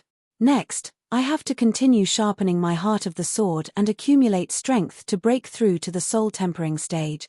Only when I reach the soul tempering stage can I be considered an extraordinary expert. Only then can I roam the Tianxian continent and have the hope of saving Yarrow Yarrow." Ji Tianxing opened his eyes and murmured in his heart. His eyes were filled with anticipation. Ji Ku, who was sitting not far behind him, was also awakened by the sword intent that was emitting from his body. She stared at Ji Tianxing curiously for a while, then asked tentatively, "Big brother Tianxing, did you just break through?" Ji Tianxing looked at her and nodded with a smile. That's right. I have been stuck at the 8th level of Sky Origin stage for 4 months. I have finally mastered the martial art and reached the 9th level. Ji Ku was shocked. He smiled excitedly and said, That's great. Congratulations, big brother Tianxing. You're one step closer to the soul refinement realm. Brother Tianxing, with your current strength, you're definitely the #1 imperial prince in the imperial palace. The prince of the water clan had reached the 9th level of the Sky Origin stage a long time ago. He was recognized as the most powerful prince in the world. But in my opinion, he's definitely no match for you. Ji Tianxing smiled and nodded, tacitly agreeing with this statement. Ku, the southern wasteland city is just up ahead. That ancient city was the closest city to the southern wasteland Great Swamp. 300 miles south of the southern wasteland city is the southern wasteland Great Swamp. Ji Ku suddenly showed an expression of relief and said with relief, Great, we've been on the road for 2 months, and we're finally here. Qian Yu was also excited, ha ha ha, we're finally there. I haven't rested for 2 months. I'm so tired. However, traveling for 2 months has actually stimulated my potential and endurance. I'm one step closer to the Sky Origin stage. Old G, I feel like I'll be able to break through to the Sky Origin stage in a few days. For the past 2 months, Qian Yu had been flying without rest or sleep. This was the longest time it had ever spent on a journey. It had long since exhausted itself and was very lethargic.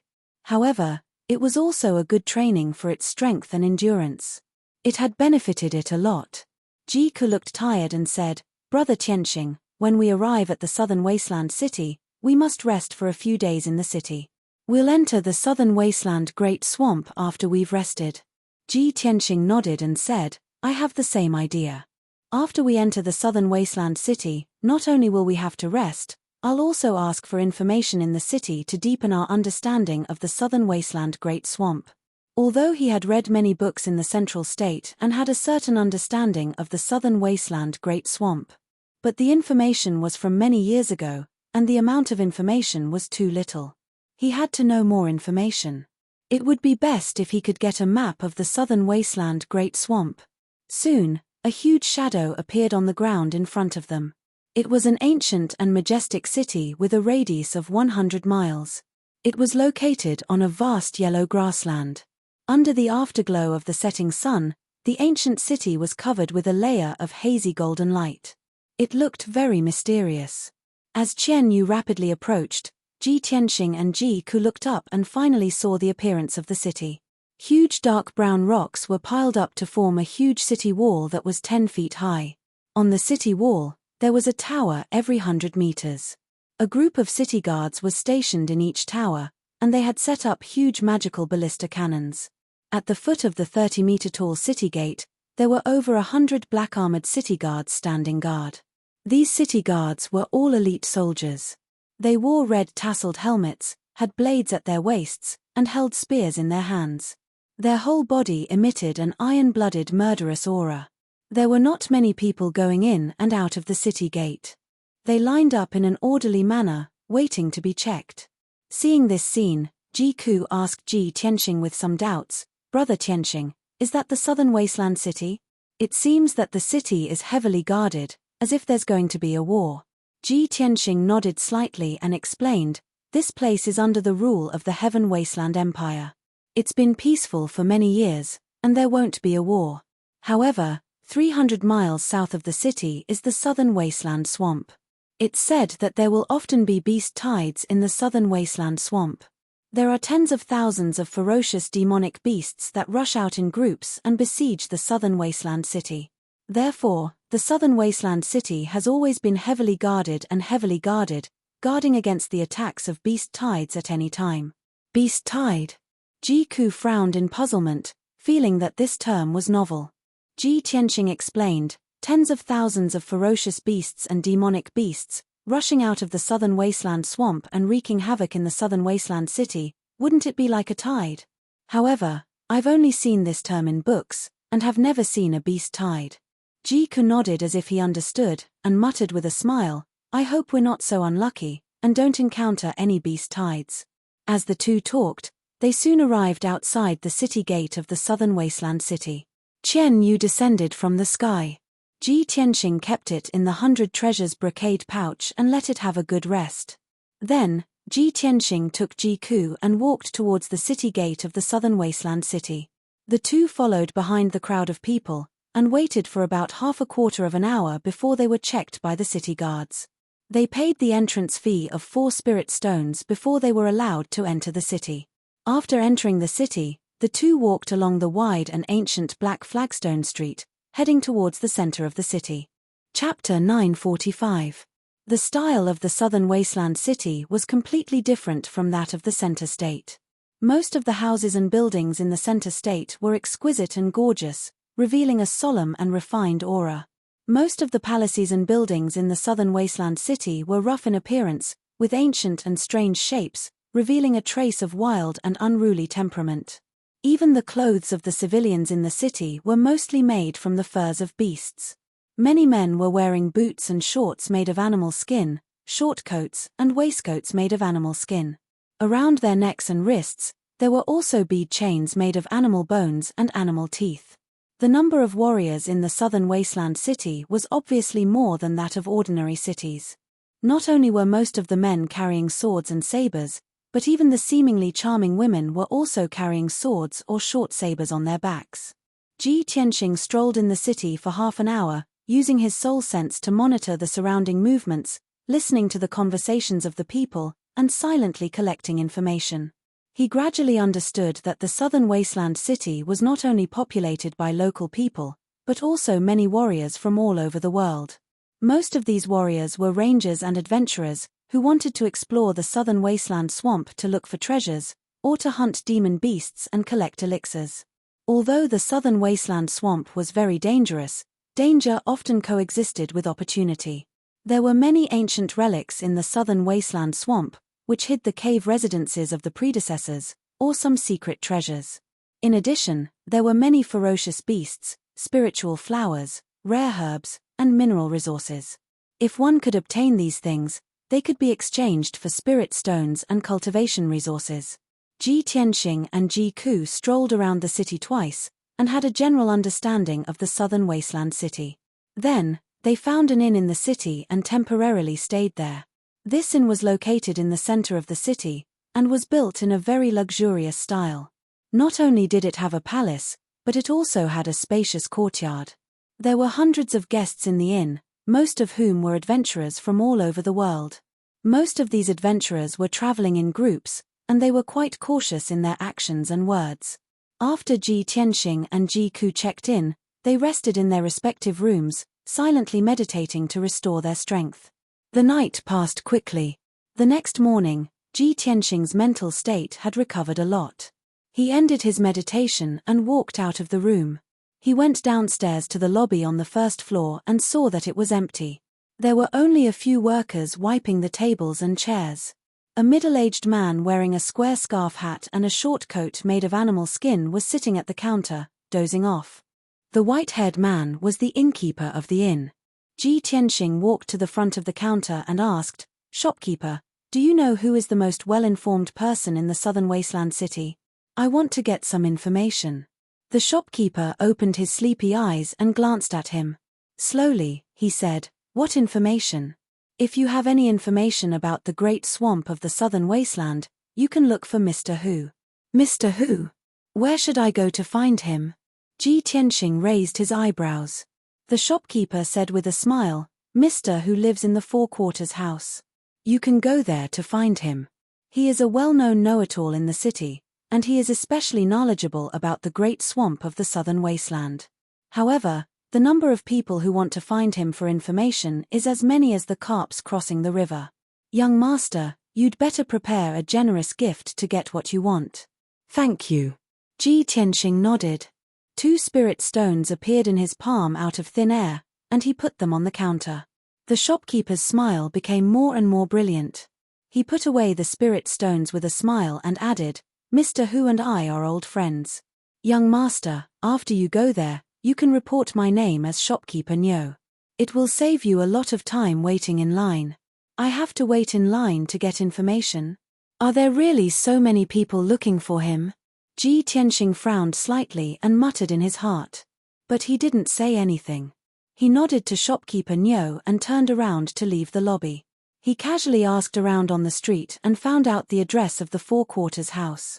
He then rushed over as fast as the wind. Half an hour later, he passed through a clean and tidy street. He walked to the end of the street and arrived in front of the gate of a courtyard. The courtyard wasn't big, but it was dignified and grand. There were stone sculptures of a chileen and a lion on both sides of the gate. It was very imposing. There was a red sandalwood signboard above the gate frame. The words Four Quarters House were written in dark gold. It had a bit of an ancient charm. 4 tall and sturdy bodyguards were guarding the gate. They had treasured sabers hanging from their waists, and their bodies emitted a valiant aura. Ji Tianxing stepped through the gate and entered the courtyard. He saw more than 10 martial artists in a line, waiting in front of the lobby. The lobby's gate was tightly shut. It was obvious that Mr. Hu hadn't arrived yet and hadn't started accepting business. Ji Tianxing naturally wouldn't line up. He found a servant in the courtyard and told him that he was introduced by shopkeeper Niu. The servant immediately understood and led him away from the side door. They entered the courtyard behind the lobby. The backyard wasn't big, but it was clean and secluded. There was a 30-jong tall parasol tree in the courtyard. Its lush branches and leaves almost covered the entire courtyard. There was a stone table and a few stone stools under the tree. A white-bearded and white-haired old man in a blue robe sat there, leisurely sipping tea. The blue-robed old man had a thin figure. He had a goatee on his chin and a pair of eyes as sharp as a hawk's. The servant led Ji Tianxing to the tree and bowed to the blue-robed old man. "Master, this young master is a guest introduced by shopkeeper Niu." After saying that, the servant introduced him to Ji Tianxing. "Young master, this is our master, Mr. Hu." Ji Tianxing nodded at Big Mr. Hu as a form of greeting. Mr. Hu pointed to the stone stools in front of him and smiled. "Young master, please sit." Ji Tianxing didn't stand on ceremony and sat down on the stone stools opposite him. Mr. Hu waved his hand and indicated for the servant to withdraw. Then he poured a cup of spirit tea for Ji Tianxing. Ji Tianxing took a sip of the spirit tea and said, "Mr. Hu, I want to inquire about the southern wasteland Great Lake." Mr. Hu stroked his beard and smiled. "Young master, this old man sees that you have an extraordinary appearance and are in high spirits. You must be a dragon among men. If this old man didn't guess incorrectly, young master should want to enter the southern wasteland Great Lake to explore the ruins of the cave and find the lost secret treasure, right?" Seeing that Ji Tianxing didn't deny it, he continued. "Young master, this old man has an unwritten rule here. I hope you can understand. Young master, please take out the price you are willing to pay. 100 or 300 spirit stones are fine. Place them on the stone table. If young master has any doubts, just ask this old man. Every time this old man answers a question, I will collect the corresponding spirit stones." Hearing Mr. Hu's words, Ji Tianxing's expression didn't change. However, in his heart, he was secretly cursing. This old fox is really cunning. There are clearly people lining up in the front yard to ask for information, but he avoided meeting them. It's most likely because he dislikes those people for not being able to pay a high price. Otherwise, those people lining up are all fake. They are all people that Mr. Hu found to pretend to be people to show his ability.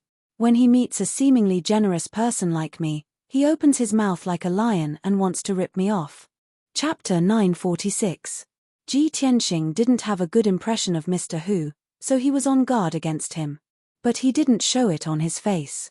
He took out 500 spirit stones from his interspatial ring and put them on the stone table. Mr. Hu's pupils suddenly dilated, and a bright light flashed in his eyes. His heartbeat also sped up a bit. Obviously, Ji Tianxing's extravagance was beyond his expectations, making him quite moved. If he didn't have to maintain the image of an expert, he would have already reached out his hand to touch that pile of sparkling spirit stones. Cough cough. He pretended to cough twice, and said with a calm face, as if he didn't care about money. "Young master, it seems like this is your first time coming to the southern wasteland city. You shouldn't have entered the southern wasteland Great Lake, right? Since that's the case, this old man will tell you in detail about the southern wasteland Great Lake. Listen carefully. Ji Tianxing expressionlessly nodded and calmly looked at him. Mr. Hu stroked his beard and slowly explained, the southern wasteland Great Lake is located in the southernmost part of the southern continent. According to legend, it is a land abandoned by the gods. Although the land there is vast and boundless, it has mountains and rivers. But for us humans, it is a forbidden zone for life. It is impossible to establish a foothold or survive in there. Therefore, no matter how powerful a kingdom is, they don't dare to step into the southern wasteland Great Lake, and they don't even dare to build a city there. The terrain of the southern wasteland Great Lake is quite unique. It is like a huge crater with a radius of 1,000,000 miles, as if it was punched by the gods. The surrounding terrain is relatively high, and most of it is mountain ranges and forests. But the closer you go to the center of the lake, the lower the terrain becomes. There are very few mountain ranges, and most of it is grassland, rivers, and lakes. There are also endless swamps. In the entire southern wasteland Great Lake, 60 to 70% of the area is swamps and quagmires. That is the most dangerous area in the Great Lake. Not only do the most powerful beasts and monsters lurk there, but there are also all kinds of rare poisonous snakes, ants, and insects that are invisible and tasteless. If young master enters the Great Lake, you must be careful and advance step by step. Even if some of the seemingly safe mountain peaks and forests, there are hidden dangers that can even endanger your life. As for the swamp area in the center of the Great Swamp, I advise young master not to go near it. Although most of the legendary experts' cave residences and relics were in that area, it was impossible for them to escape. However, even if one is a transcendent expert, it is very likely that he will lose his life after entering. Big Mr. Hu explained with a serious expression, and spoke for a full half an hour. After saying that, he said with a solemn expression, "Young master, the information that I just told you is very confidential and precious. Ordinary people don't know about it at all. As long as you remember this old man's words, you can avoid many dangers. This is information that can save your life. This old man won't take too many spirit stones from you. I'll only take 50 spirit stones as a small reward." After saying that, he reached out to take the spirit stones on the stone table. However, Ji Tianxing raised his eyebrows and raised his right hand to press down on his arm. "Haha, Mr. Hu, what you just said is not a secret at all. Before I came to the southern wasteland city, I had already heard about it." Big Mr. Hu only had the strength of the Yuandan stage. With 2 fingers on his arm, he was instantly unable to move. He frowned, looking at Ji Tianxing with some displeasure, asking, "Young master, your words are a little biased. The information that I said was obtained from the mouths of the adventurers who have entered the great swamp of the southern wasteland. This information was exchanged with the lives and blood of countless martial artists. You have never entered the great swamp of the southern wasteland, how could you know this information?" A confident smile appeared on Ji Tianxing's face as he slowly said, "As the saying goes, read 10,000 books, travel 10,000 miles. Although I have never entered the great swamp of the southern wasteland, but I have read 10,000 books, and have some understanding of the great swamp of the southern wasteland. The information that you just said is clearly recorded in miscellaneous records of the Clear Breeze, Liu Gong's records of the southern wasteland, sights and news of the southern wasteland, and a brief history of the heaven wasteland."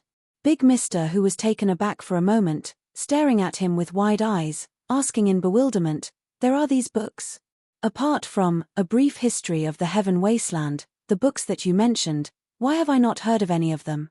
Ji Tianxing chuckled, "I forgot to tell you, I come from an ancient family in the central continent.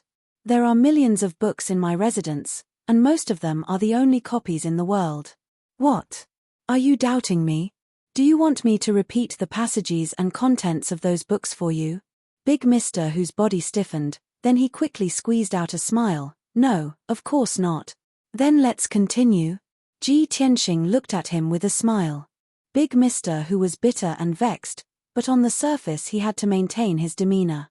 He reluctantly withdrew his hand, nodding, "Fine, then let me ask young master, what are you looking for? Or perhaps, You are looking for the remains of a cave. Ji Tianxing said with an expressionless face, I am looking for a treasure. It is a broken sword that fell into the swamp of the southern wastelands 1,000 years ago. Does Big Mister Who have any news about it? Big Mister Who frowned, his face full of doubt. A broken sword that fell into the swamp of the southern wastelands 1,000 years ago. This is novel. This is the first time I have heard of this. In the past 1,000 years, the number of martial artists that have ventured into the swamp is more than tens of millions. If that broken sword was a divine weapon, it would have been taken away long ago. Ji Tianxing nodded, then continued to ask, then does Big Mister Who know which places in the swamp are more strange? Or perhaps, strange things have happened somewhere, and rare phenomena have appeared? Big Mister Who frowned and thought for a long time, then said with a serious face, according to what I know, in the mountains and forests at the border, there are dozens of famous areas. Among those dozens of places, there were only 3 that had strange occurrences and strange occurrences. One is the evil dragon pool, another is the colorful forest, and the last one is the carefree mountain. The evil dragon pool is a deep pool surrounded by mountains. It is said that the pool is unfathomably deep, and there is an evil dragon hiding in it. Every few years, it will summon the wind and rain, stirring up chaos within 1,000 miles. The colorful forest is a misty forest. It is shrouded in colorful poisonous fog all year round, and outsiders are not allowed to enter. It is said that 300 years ago, there was a strong martial artist who broke into the colorful forest and saw a group of strange people living there. Some of those strange people looked like butterflies, some like moths, and some like wasps. No one knew what race they were. As for the carefree mountain, it was a lonely giant peak. It stood among the mountains, but it appeared and disappeared from time to time. Normal martial artists would not be able to detect it. Moreover, the mountain was very strange. It often changed its position. Last year it was in the east, this year it was in the south, and next year it appeared thousands of miles away in the north. It is said that on the carefree mountain, there lived a group of carefree spirits. They were very smart and had powerful magic power. Chapter 947. After listening to Mr. Who's explanation, Ji Tianxing was both puzzled and intrigued.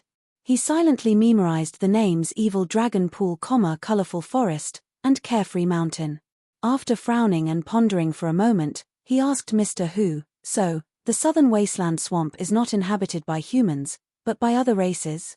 Mr. Who shook his head and explained, actually, it's not that there are no humans in the southern wasteland swamp, it's just that ordinary humans can't live there. Rumor has it that there are some ancient powers hidden in the depths of the swamp. They are very mysterious and powerful, but they never appear in front of ordinary people, so they are unknown. However, if you ask me which ancient powers there are, I can't name a single one. After all, those mysterious and ancient powers are not something I can come into contact with. Ji Tianxing nodded to show that he understood, and asked Mr. Who a few more questions. Among these questions, Mr. Who could only answer 2 of them, and couldn't answer the rest. Therefore, Ji Tianxing didn't ask any more questions, and put the spirit stones on the stone table back into the space ring. He only left 50 spirit stones as Mr. Who's reward. Mr. Who, you only answered 2 of my questions, so I can only give you 50 spirit stones. Mr. Who's body suddenly stiffened, and his expression was somewhat unsightly. Originally, when he saw Ji Tianxing's extraordinary speech and high spirits, he thought that he was a rich and wealthy young master. When he saw Ji Tianxing take out 500 spirit stones, he was so excited that his blood was boiling. He only wanted to take all the spirit stones in his pocket, and not let a single one go. However, he didn't expect that Ji Tianxing wasn't so easy to fool. Not only did he turn the tables on him, but he also took back all the spirit stones, leaving only 50 for him.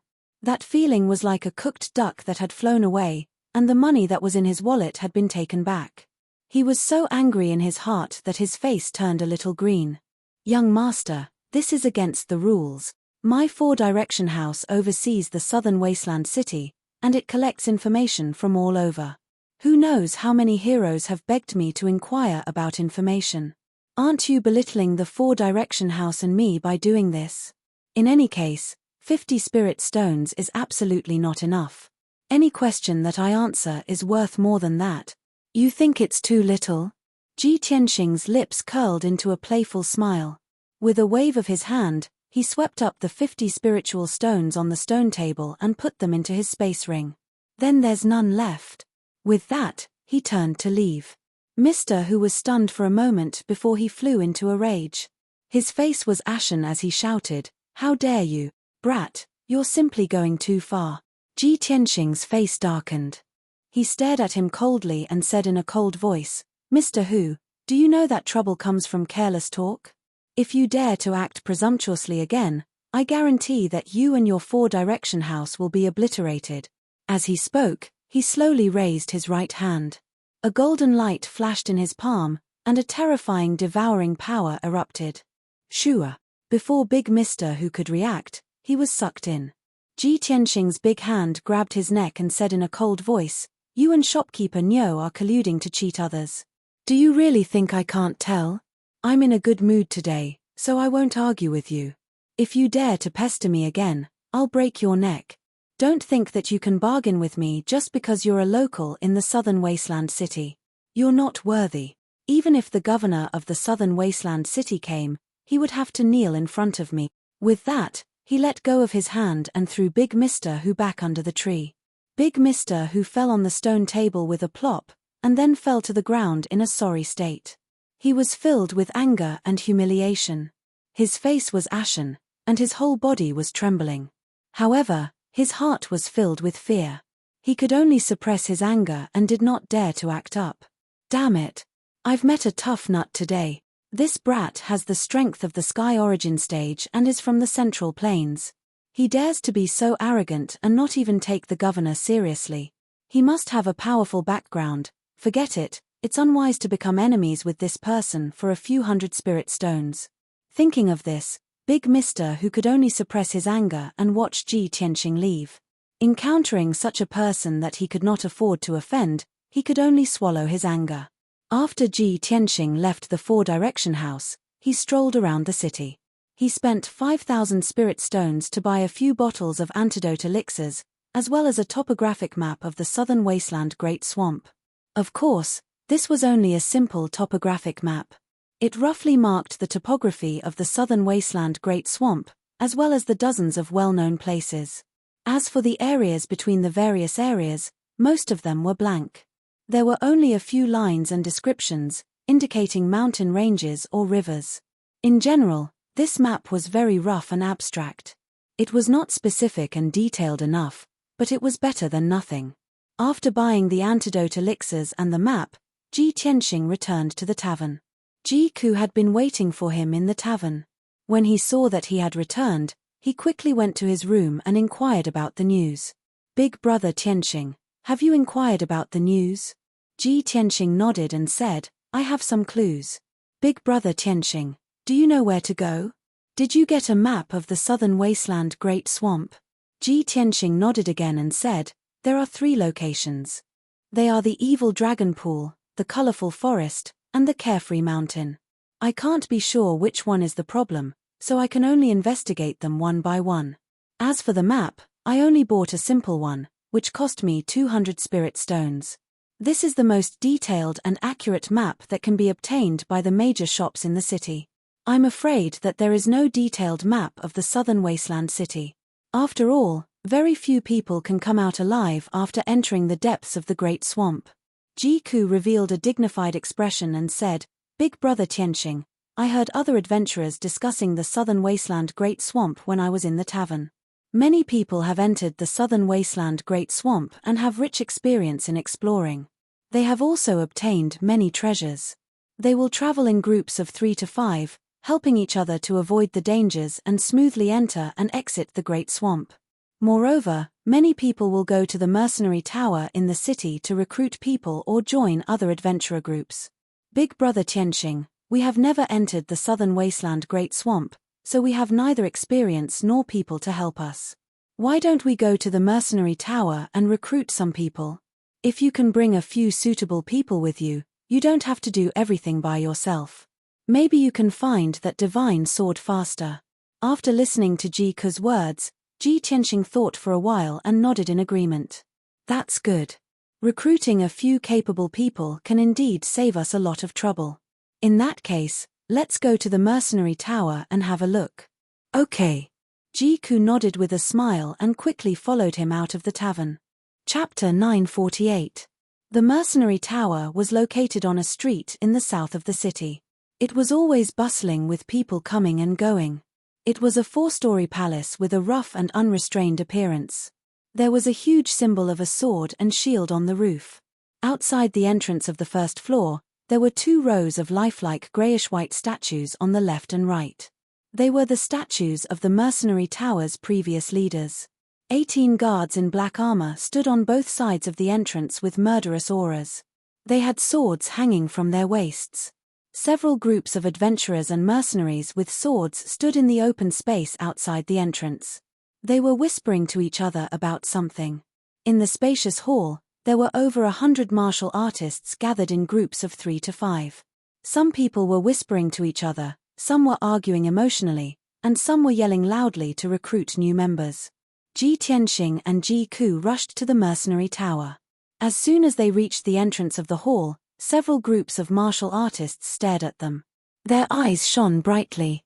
As soon as the 2 of them stepped into the hall, the groups of martial artists immediately surrounded them and blocked their way. A burly man raised his chin at Ji Tianxing and asked, "Brother, are you here to issue a mission? Or are you looking for a team?"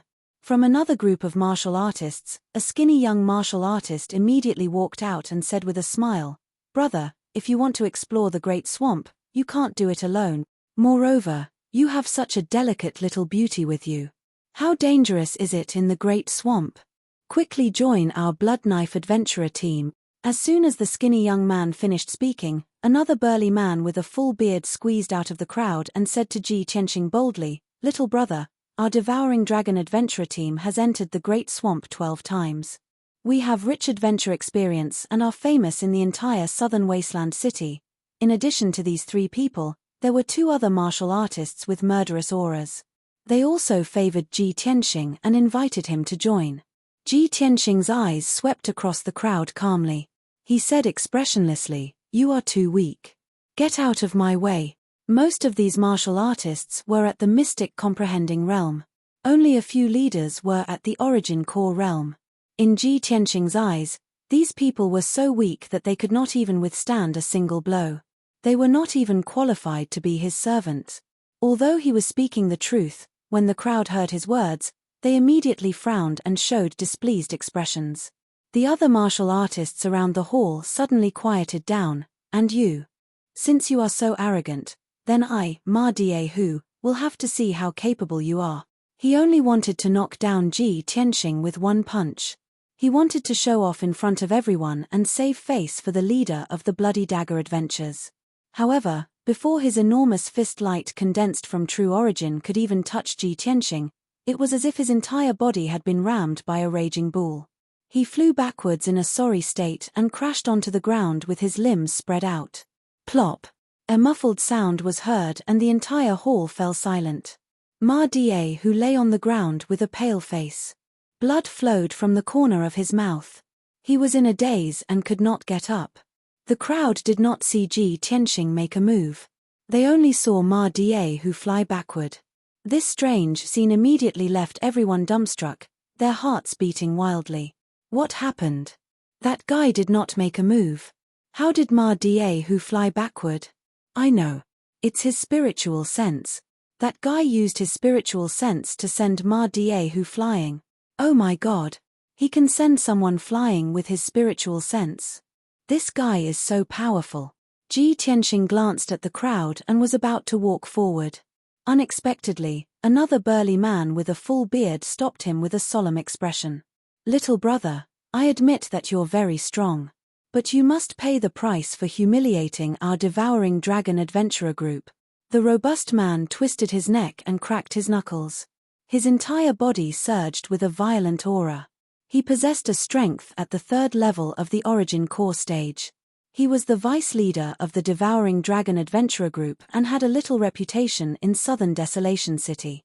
Ji Tianxing looked at him expressionlessly and asked in a deep voice, "Are you sure you want to make a move?" The robust man puffed out his chest proudly and said in a sonorous tone, "It's related to the honor of our group. I have no choice but to step forward." Ji Tianxing said these 4 words expressionlessly. He raised his right hand like a bolt of lightning and slapped out, "You'll have to bear the consequences." The robust man did not see his movement clearly at all. He did not even have the time to block before he was slapped flying. Bang! Amidst a muffled sound, the robust man's chest caved in and he spat out a mouthful of blood.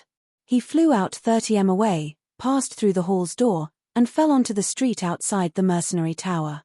He smashed onto the ground and dust flew everywhere. After he landed, he lay on the ground and twitched.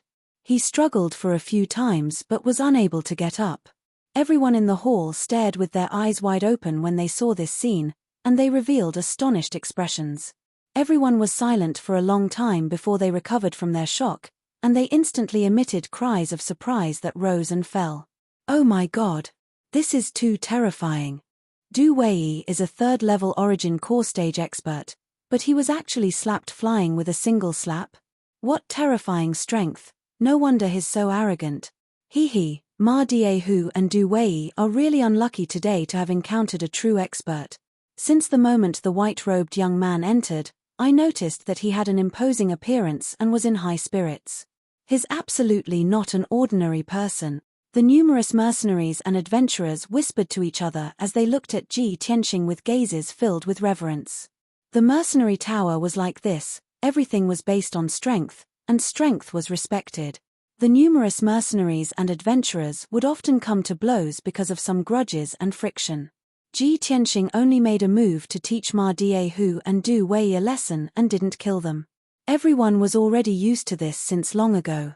However, after everyone witnessed what happened to Ma Diehu and Du Wei with their own 2 eyes, they hurriedly retreated far away from Ji Tianxing. Ji Tianxing's gaze swept through the hall, and when he saw there wasn't a single outstanding person amongst the 100+ martial artists, he lost interest and wanted to take Ji Ku and leave. These people are too weak and can't be placed in an important position. Let's go back. Ji Ku nodded before turning around and leaving with Chen Shi. However, the 2 of them had just walked to the entrance of the hall when the voice of a young man sounded out from behind them.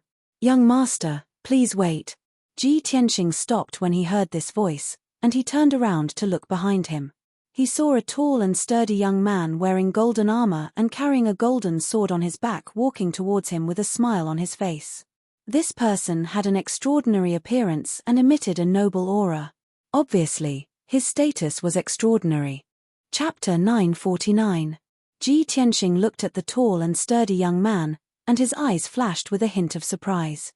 The mercenary building was a motley crew, and he didn't expect that a Sky Origin stage expert would appear. Moreover, this tall and sturdy young man wearing golden armor and carrying a golden sword on his back was obviously not a human. He had a head of golden hair, dark golden pupils, and a nose that was flatter and wider than a human's. Especially his ears, which were half the size of a palm, pointed upwards, and had a layer of golden hair. However, his appearance didn't look ugly, and had a somewhat carefree and unrestrained temperament, and also had a mysterious temperament unique to a different race. The blonde young man walked in front of Ji Tianxing, cupped his hands in salute, and said with a smile, "Young master, can I have a word with you?" Ji Tianxing roughly guessed his intention, and calmly nodded. The blonde young man took him out of the hall, and walked to the side of the mercenary building to an empty alley. After the 3 of them stood still, Ji Tianxing opened his mouth and asked, "Sire, what can I do for you?" The blonde young man cupped his hands in salute and said, "Let me introduce myself. My name is Shi Zhongjian, a prince of the Golden Lion clan." "May I ask this young master's name?" "Golden Lion clan?" Ji Tianxing raised his eyebrows, and secretly thought, "Sure enough, it's a different race, and a mysterious race that I've never heard of." He calmly replied, "I'm Ji Tianxing." Shi Zhongjian didn't have any unusual reaction, and still maintained a polite smile, and said, "Young Master Ji, you too want to explore the southern wasteland Great Lake, right?" "It just so happens that I also want to go to the southern wasteland Great Lake. I've been looking at the mercenary building for 2 days, but I haven't been able to recruit suitable people." Just now, when young Master Ji entered the hall, I saw that young Master G's skills were extraordinary, and you're the person I've been looking for. Here, I sincerely invite the two of you to join my Divine Lions Adventurer group. We can help each other, work together, and explore the southern wasteland Great Lake together. Ji Tianxing slightly frowned, and expressionlessly asked, Divine Lions Adventurer group? How many people do you have? What are their strengths? Shi Zhongjian was stunned for a moment, then quickly explained, My Divine Lions Adventurer group was only established yesterday, and I am currently alone. I have not recruited the right people. However, as long as the two of you are willing to join us, we will have 3 people. Moreover, we are all Sky Origin stage cultivators. We will be able to explore the southern wasteland Great Swamp with twice the result with half the effort. We will be invincible. Shi Zhongjian's face was filled with anticipation.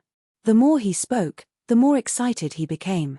Ji Ku immediately burst into laughter, looking at him with a strange look in her eyes. Ji Tianxing also looked at him as if he was looking at an idiot and asked, You dare to call yourself an adventurer team by yourself? And they even invited us to join them? Shi Zhongjian was stunned for a moment and asked doubtfully, What's wrong? Is there a problem? Young Master Ji, as the saying goes, the beginning is always the hardest. As long as the two of you join my Divine Lions Adventurer group, the 3 of us are Sky Origin stage cultivators. We will definitely attract a lot of experts to join us and work for us. Ji Tianxing glanced at him and said expressionlessly, If you want to join forces with me, then cancel your Divine Lions Adventurer group. We don't need this kind of false reputation, and we don't need to find more people. Warriors below the Sky Origin stage will only be a burden to us and are useless. In addition, I will be in charge of the itinerary and arrangements. To put it bluntly, you have to listen to me. This. Shi Zhongjian was stunned. He fell into a dilemma and hesitation. Young Master Ji, is this appropriate? Forming an adventurer group to explore the southern wasteland Great Swamp is my plan. In any case, I am the prince of the Golden Lion clan. Of course, you have to listen to me. Seeing his reaction, Ji Tianxing turned around and left without hesitation. Seeing him and Ji Ku turn around and leave, Shi Zhongjian quickly followed and anxiously shouted, Hey! Young Master Ji, don't go. I haven't finished speaking yet. Ji Tianxing ignored him and continued to walk out with an expressionless face. Ji Ku followed behind him, pursing her lips and secretly laughing. Shi Zhongjian saw that Ji Tianxing didn't give him any face and was as anxious as an ant on a hot pan.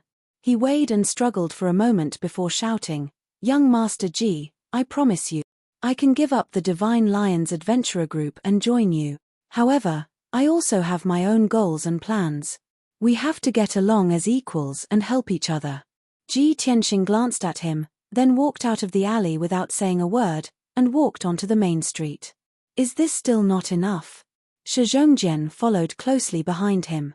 After struggling for a while, he helplessly shouted, Okay, I will agree to all of it. I am willing to join your group. I will listen to you on the itinerary and the itinerary. Seeing that Shi Zhongjian had compromised, Ji Tianxing stopped. Shi Zhongjian suddenly felt relieved. He squeezed out a smile and said, Young Master Ji, then we have a deal. I wish us a happy cooperation. Ji Tianxing revealed a playful smile. He looked at him and said, Don't worry, I haven't agreed to accept you. Let me ask you, have you ever entered the southern wasteland Great Swamp? Do you have any experience in exploration? Shi Zhongjian suddenly revealed an embarrassed expression. He scratched his head and said, This is my first time in the southern wasteland city. I have never entered the southern wasteland Great Swamp. Before, I have always been in seclusion in the sect. I have almost never explored the dangerous places and ruins. Because of this, I want to form an adventurer group and recruit people to explore the southern wasteland Great Swamp. Ji Tianxing nodded and asked in a playful tone, In this case, what is the meaning of you joining us? What can you do? How can you help us? Shi Zhongjian frowned. He thought for a while and said confidently, I am at the 4th level of the Sky Origin stage. I am proficient in the secret sword art of the Golden Lion clan. I am very powerful. Haha. Ji Ku couldn't help but laugh out loud. Ji Tianxing also rolled his eyes and said angrily, I am sorry, you can't even take one hit from me. Shi Zhongjian suddenly felt ashamed. His face flushed red, and he looked helpless. Jiku covered her small mouth and smiled even more brightly. She whispered to Ji Tianxing, Brother Tianxing, this guy seems to be traveling for the first time. He is so silly. Ji Tianxing just nodded and didn't say anything. However, he had another idea in his mind. This guy is the prince of the Golden Lion clan. His identity is mysterious, and it is his first time to leave the sect. What kind of sect can cultivate a young genius at the 4th level of the Sky Origin stage? With this guy's talent and strength, even in the Central Plains, he is qualified to be a prince in the royal palace. It seems that his clan and sect are not simple. At this time, Jiku saw Shi Zhongjian's uneasy appearance. He couldn't bear it, so he asked, Shi Zhongjian, do you have a map of the southern wasteland Great Swamp? A detailed map. Chapter 950. It was inconvenient to talk on the street, so the three of them returned to the inn. In the room, the three of them sat around a round table, looking down at a map on the table. This was a map engraved on golden paper. When rolled up, it would be a golden ball. When spread out, it could cover the entire table. The map clearly depicted the entire southern wasteland Great Swamp. Every area was clearly marked. Mountains, rivers, forests, and swamps were all clearly visible. There were more than 100 names on the map. The terrain and routes between each area were also clearly marked. There were even hundreds of dangerous areas and dozens of safe areas on the map. All in all, this was a very detailed map. It was 10 times more detailed than the one Ji Tianxing bought. The map marked 50% of the southern wasteland Great Swamp. Only the swamp area in the middle was still blurry. Ji Tianxing could see that this golden paper map was very old. It was at least 200 to 300 years old. Moreover, this map was definitely not made by a Sky Origin expert. At least several spirit refining experts were needed to explore the southern wasteland Great Swamp so clearly. After Ji Tianxing finished looking, Shi Zhongjian put away the golden paper map. He rolled it into a golden ball and put it into his interspatial ring. He quietly observed Ji Tianxing's reaction and asked tentatively, Young Master Ji, is this map of mine very detailed? Yes. Ji Tianxing nodded and said, it is very detailed. But looking at this map, it is at least 200 to 300 years old. I'm afraid many things have changed. Shi Zhongjian, where did you get this map? Shi Zhongjian hesitated for a moment, then shook his head and said, Young Master Ji, please forgive me for not being able to answer this question. This is my secret. Ji Tianxing stopped asking. Jiku rolled her eyes and had an idea. She pretended to be unhappy and said in a serious tone, Shi Zhongjian, this map is very important. It is related to our itinerary and safety. You have to tell us where you came from. Moreover, since you want to join our team, we have to trust each other. We can't hide anything. Otherwise, how can we overcome the difficulties and face the dangers together? Shi Zhongjian frowned and thought for a moment. He nodded in agreement and said, Yes, what you said makes sense. All right, then I'll be honest. This map was given to me by the sect master when I left the sect. This map is indeed 300 years old. It was made by the sect's Grand Elder. He combined the experiences of several soul refinement realm experts when they explored the Great Lake. He spent several years repeatedly verifying and deducing, and it is absolutely accurate. Upon hearing Shi Zhongjian's words, Ji Tianxing and Jiku looked at each other and had the same thought in their minds. Isn't this Shi Zhongjian's thoughts too simple? With just a few words, he spilled the beans. Fortunately, we are not evil people. If this fellow had met a cunning and vicious person, he would have definitely suffered. Shi Zhongjian saw that the two of them were silent, so he quickly added, Young Master Ji, I'm telling the truth. You must believe me. I can see that you have an extraordinary temperament, so I'm sure you have an extraordinary status. I'm willing to trust you, so I'm telling you these secrets. Ji Tianxing nodded and said in a serious tone, All right, since you're so sincere, it's a deal. Shi Zhongjian saw that he nodded and felt relieved. He smiled and said, That's great. I wish us a happy cooperation. Oh right, young Master Ji, Are we really not recruiting more people? Ji Tianxing waved his hand and said, there's no need. The quality of soldiers is more important than quantity. Anyone below the sky origin realm will only be a burden. Shi Zhongjian nodded in agreement and asked, young Master Ji, when will we depart? We'll rest for 2 days. We'll depart early in the morning the day after tomorrow. Ji Tianxing set the time without hesitation. After that, Shi Zhongjian also stayed in the inn and recuperated in peace. The 3 of them rested in the inn for 2 days. On the morning of the 3rd day, they left the inn together. After leaving the southern wasteland city, the 3 of them flew into the sky and headed south as fast as lightning. While they were flying, Ji Tianxing told Shi Zhongjian and Ji Ku about their next itinerary. After we enter the southern wasteland Great Swamp, our first goal is to explore the Evil Dragon Pond. Among the 3 places I want to explore, the Evil Dragon Pond is the closest to us. It's at the edge of the Great Swamp, among the mountains. With our speed, we should arrive at the Evil Dragon Pond by tomorrow evening. Of course, that's if we don't run into any danger on the way and don't waste time. Shi Zhongjian was suddenly interested. His eyes lit up. The Evil Dragon Pond? Just from the name, it sounded very powerful. Could it be that there was an evil dragon hiding there? Was it entrenched in the pool and had many demonic beasts under its rule? Young Master Ji, are we going to catch that evil dragon? If we can catch a flood dragon, I'm so excited just thinking about it. Apparently, it was Shi Zhongjian's first time to travel outside. He was very interested in adventure and exploring dangerous places. Even though his goal had nothing to do with the Evil Dragon Pond, he was excited when he heard the name. He was looking forward to it. It couldn't be helped. He was like a blank piece of paper. Everything in the outside world was new to him. Ji Tianxing nodded and said with a playful tone, I'm going to the Evil Dragon Pond to investigate something. As for whether we can catch that evil dragon, it depends on its strength. Lion, if we can catch that evil dragon, I'll give it to you. Ah, really? Shi Zhongjian's body suddenly shook. He was so excited that he almost fell from the sky.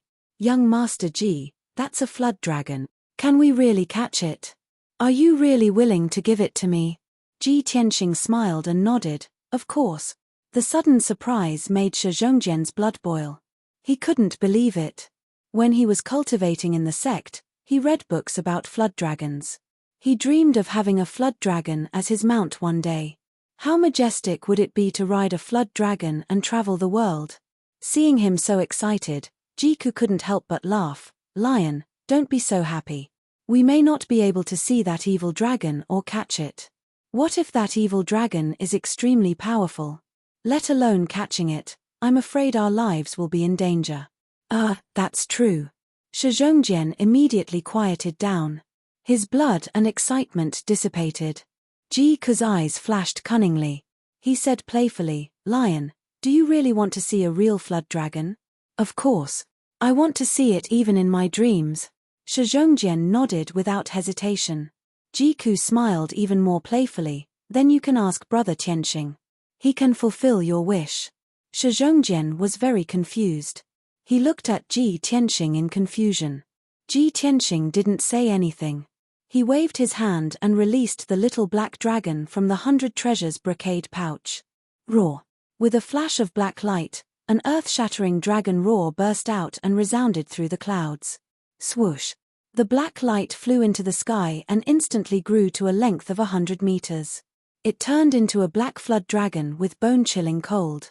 Without a doubt, this was the little black dragon. It had been sleeping in the 100 treasures brocade pouch for 2 months.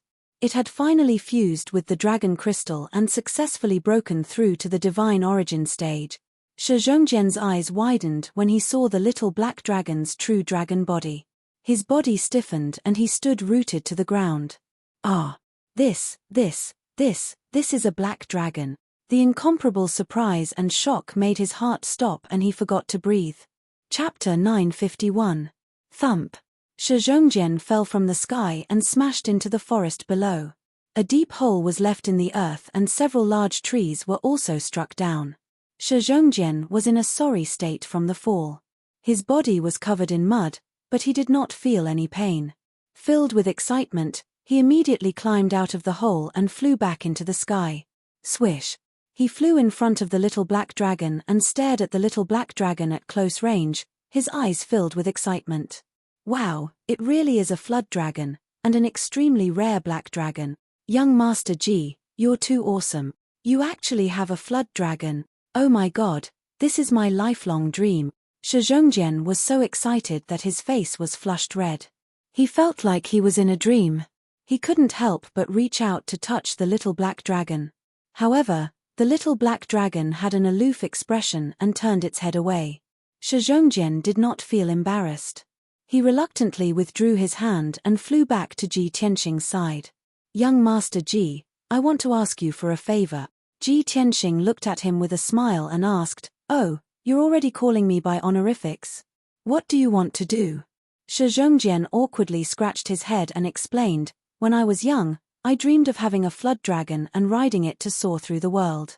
On that snowy night, I begged my master for 3 days to catch a flood dragon for me. My master went to the Eastern Sea and only returned 3 years later. She did not catch a flood dragon, but she was covered in injuries and almost lost her life. How powerful and noble is a flood dragon? How could mortals like us tame one? I almost caused my master to lose her life and be punished by the sect to face the wall for 5 years. Sigh, I digress. Young Master G, I want to borrow your black dragon to ride, just for a moment. Can you fulfill my childhood wish? As long as you help me fulfill this wish, I will follow your lead and treat you with absolute respect. Ji Tianxing pointed at the 100-meter-long black dragon and smiled. The black dragon is so large. Are you sure you want to ride it and not ride it? Ah! Shizhongjian lowered his head to look at his 1-meter-long legs, then looked at the black dragon's 8-meter-thick body, and immediately laughed awkwardly. Let's go. Let's continue our journey. Ji Tianxing smiled and flew onto the little black dragon's back with Ji Ku. Shizhongjian was stunned for a moment before he hurriedly flew over and landed on the black dragon's back with excitement. The little black dragon carried the 3 of them and flew through the sky at lightning speed, flying towards the southern wasteland Great Marsh. Ji Tianxing and Ji Ku stood side by side, facing the cold wind high up in the sky. Their bodies were still straight and proud. The 2 of them looked at the mountains and forests beneath their feet, and then at the towering mountain in front of them.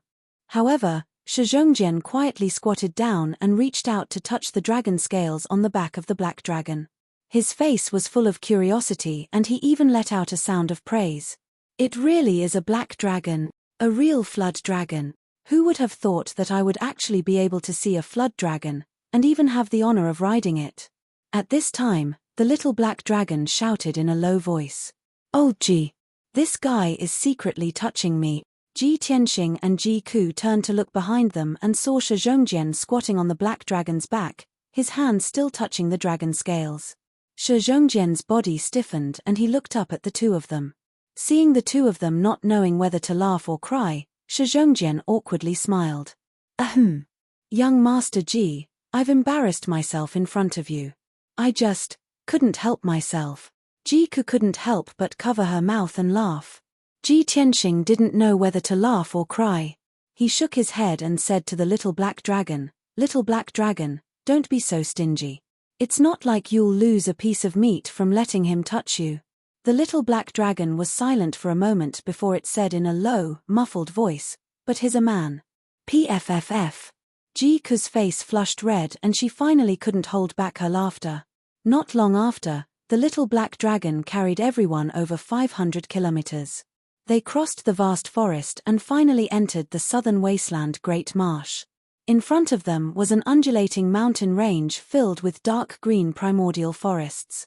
There were countless towering mountains thousands of feet high in the mountain range, all of them shrouded in white clouds. The spiritual energy of heaven and earth was rich in these mountains.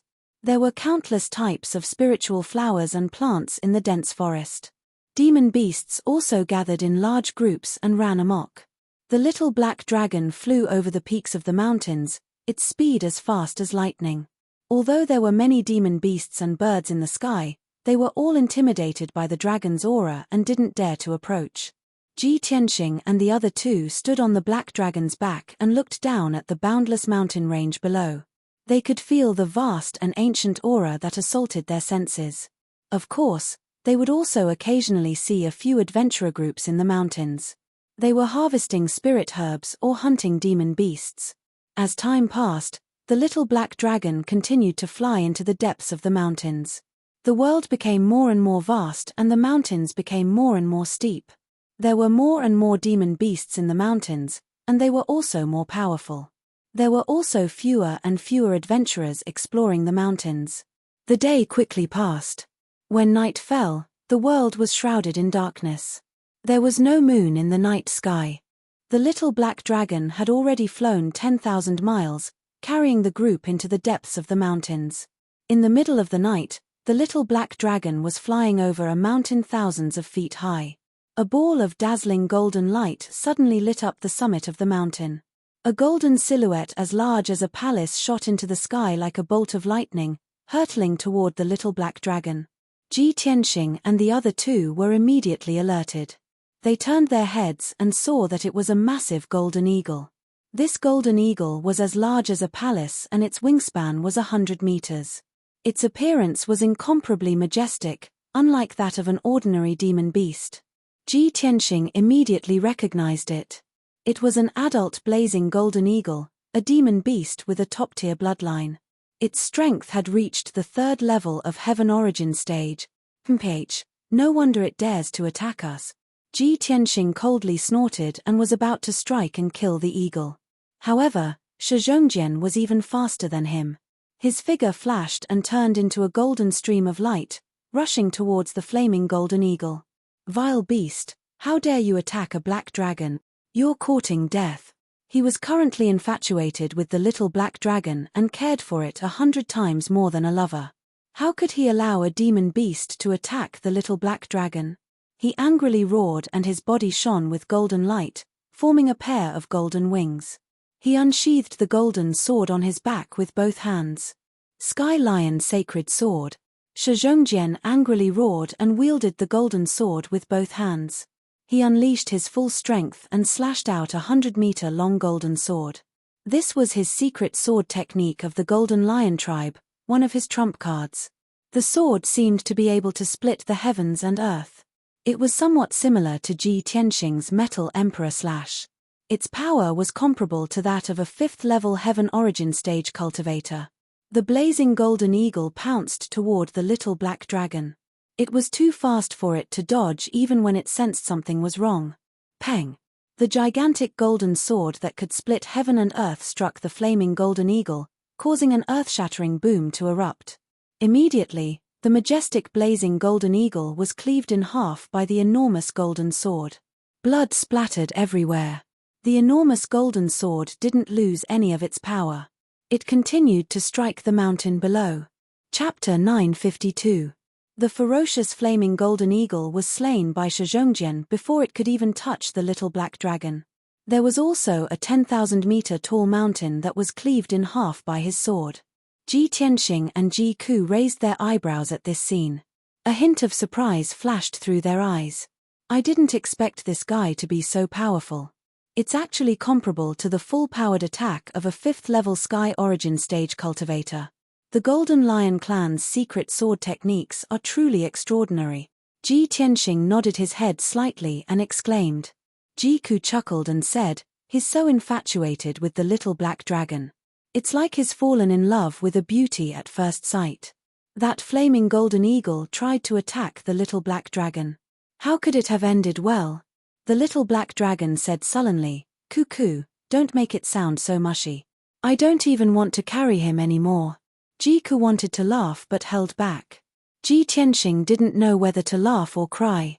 At this moment, Qian Yu, who was resting in the 100 Treasures brocade pouch, interjected with a teasing tone, "Little black dragon, don't look down on him. He truly loves you. I saw him lying on your back, hugging and touching you. He wanted nothing more than to kiss you." The little black dragon didn't say anything. After a long while, he said in a low muffled voice, "Old Ji, I'm going back to the pouch to rest. Let Qian Yu carry you." Ha ha ha. Qian Yu couldn't stop laughing. He said proudly, "The pouch has been monopolized by me. There's no place for you. Don't come back." The little black dragon had a belly full of anger, but he had nowhere to vent it. At this moment, Shizhongjian flew back and landed on the little black dragon's back. He looked at Ji Tianxing and Ji Ku and asked expectantly, "Young Master Ji, little sister Ji Ku, how was it? The heavenly lion sacred sword was pretty good, right?" Ji Tianxing nodded and gave a fair evaluation. "Yes, he does have some outstanding qualities," said Ji Tianxing. Shizhongjian was filled with joy and satisfaction after receiving his affirmation. The little black dragon said in a heavy voice, "Shizhongjian, I won't carry you. You can fly behind me." Shizhongjian felt as if a bucket of cold water had been poured over his head as he asked in astonishment, "Little black dragon, why aren't you carrying me? I just saved you." The little black dragon hesitated for a moment before saying in a deep voice, "Only if you promise that you will know your place and stop touching me." "Ah!" Shizhongjian looked embarrassed. Ji Tianxing and Ji Ku immediately turned their faces away. They held back their laughter, but their shoulders kept shaking. After a while, Shizhongjian assured the little black dragon that he would behave himself. The little black dragon then continued its journey, carrying the group towards the evil dragon pool. The night passed quickly, and they didn't encounter any more danger. It wasn't until noon the next day that the little black dragon flew near a mountain range shrouded in white clouds that it finally slowed down. It followed Ji Tianxing's instructions and slowly moved forward in the mountains, circling and dancing. Ji Tianxing looked down at the mountains and forests below, his sharp eyes searching for something. Shizhongjian looked confused and hurriedly asked, "Young Master Ji, what are you looking for? Let me help you." Ji Tianxing nodded and said, "This place is about 20,000 miles away from the southern wasteland city. According to the map, the evil dragon pool should be in this area." "The evil dragon pool? We've arrived so quickly?" Shizhongjian was stunned for a moment before he reacted. He hurriedly took out the map to compare. Ji Tianxing waved his hand and said, "No need for the map. I've memorized it all." "Ah!" Shizhongjian was shocked and asked in disbelief, "Such a complicated map with tens of thousands of lines and thousands of regions. You've memorized it all?" "Yes." Ji Tianxing calmly replied. His eyes continued to search the mountains. Shizhongjian was silent. He looked at Ji Tianxing with a complicated expression. Many thoughts flashed through his mind. Who exactly is this young Master Ji? He is powerful, mysterious, and has a black dragon. He only saw the map once in the inn, but he has memorized it all. This is unbelievable. Fortunately, he is a gentleman. If he was a treacherous person, I would have been useless after memorizing the map. He could have just left me and acted alone. Thinking of this, Shizhongjian was even more in awe of Ji Tianxing. At this time, Ji Tianxing's eyes flashed. He shouted, "Found it. It's over there." Shizhongjian and Ji Ku looked in the direction he was pointing. They saw a deep valley surrounded by mountains 100 miles away. In the valley surrounded by dark green forests, there was a jade pool with a radius of dozens of miles. It was noon. The sun shone on the surface of the pool, reflecting golden light. It was very beautiful. The pool was green and clear, as calm as a mirror. The little black dragon carried the three of them to the top of the jade pool. They floated 1,000 meters above the pool. The three of them looked down at the jade pool and carefully observed it. They saw that the jade pool with a radius of more than 50 miles was bottomless. It was deathly silent. The pool was surrounded by dark green forests. There were many strange flowers and plants growing in the forest, which gave off a strong aura of green wood.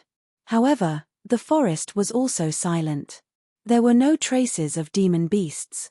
"Big brother Tianxing, this place is a little strange. It's too quiet. There isn't even a bird, snake, or insect." Ji Ku frowned, vaguely feeling that something was wrong. Shizhongjian was also puzzled. He whispered, "I thought that the evil dragon would command many demon beasts. I didn't expect that there wouldn't even be a bird around. Young Master Ji, is that evil dragon hiding in the pool? Will it show itself often? How can we see it?" However, Ji Tianxing remained silent and did not say anything. He was using divine telekinesis voice transmission in his mind to summon buried heaven. Burial of heaven, wake up. I have something to ask you. Burial of heaven had been sleeping in Kenshin's tomb, quietly recovering its strength. Ji Tianxing called it a few times before it finally woke up. It replied in a dull voice, "Why are you calling me?"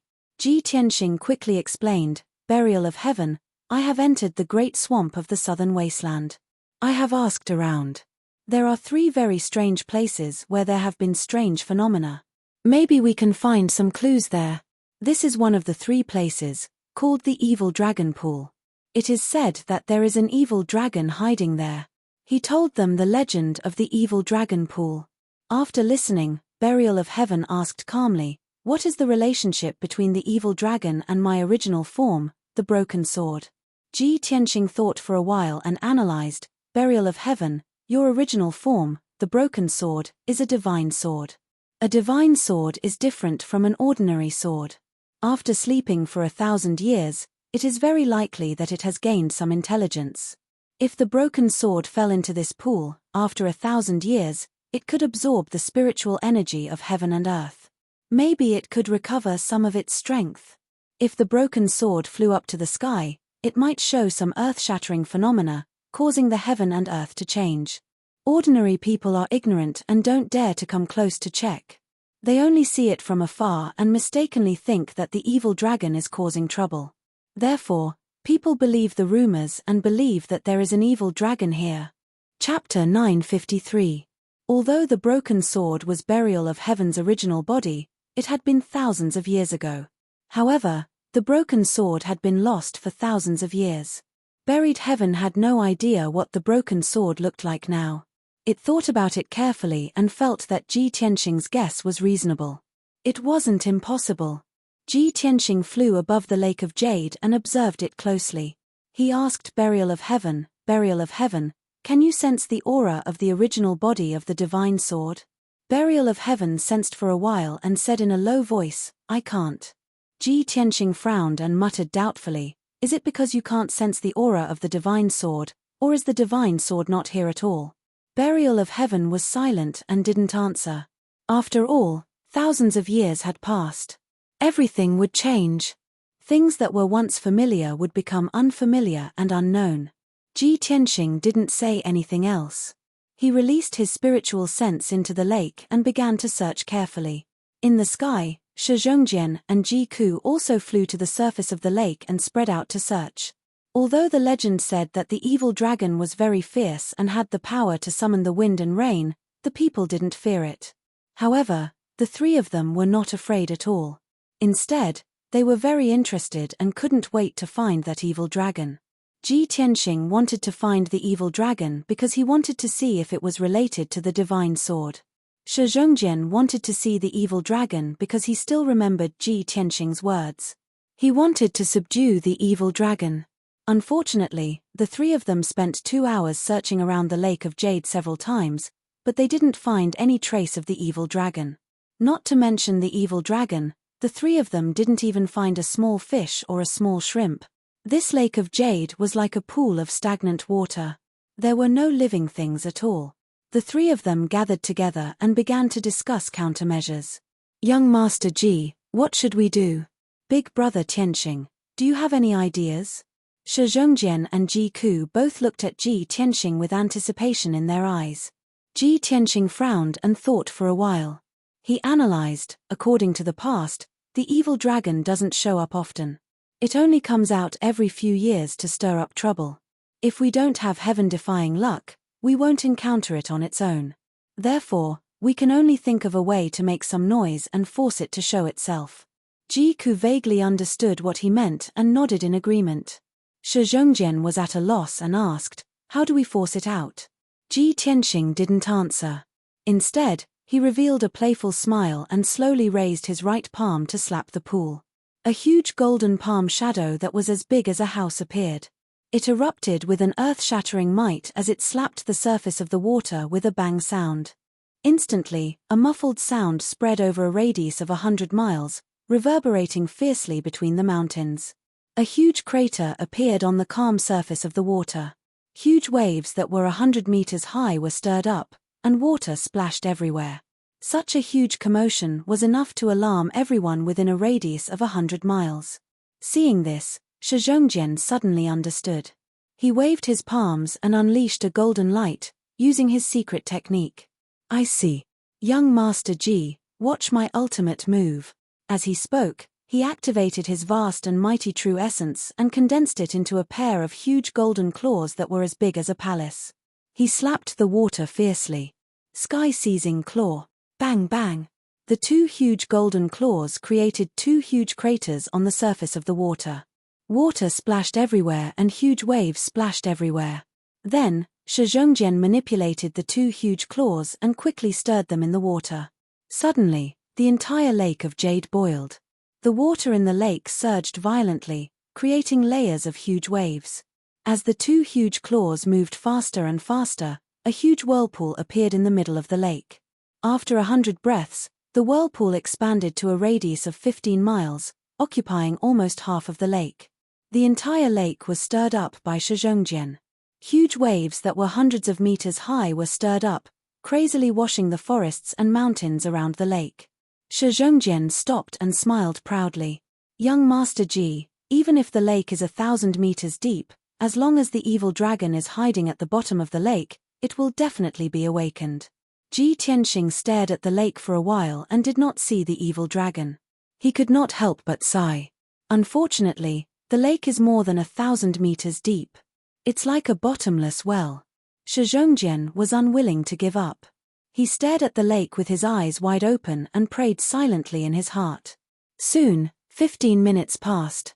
The huge whirlpool that stirred the lake slowly dissipated. The surface of the lake became calm again. The evil dragon did not appear. Ji Tianxing shook his head and said, "We failed. We have to think of another way." Shizhongjian had to accept this reality. He asked with disappointment, "Young Master Ji, could the evil dragon have left long ago? Or maybe we're in the wrong place?" Ji Tianxing did not answer him.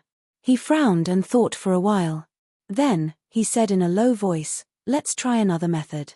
If it still fails, we can only give up." Then, he waved at the little black dragon.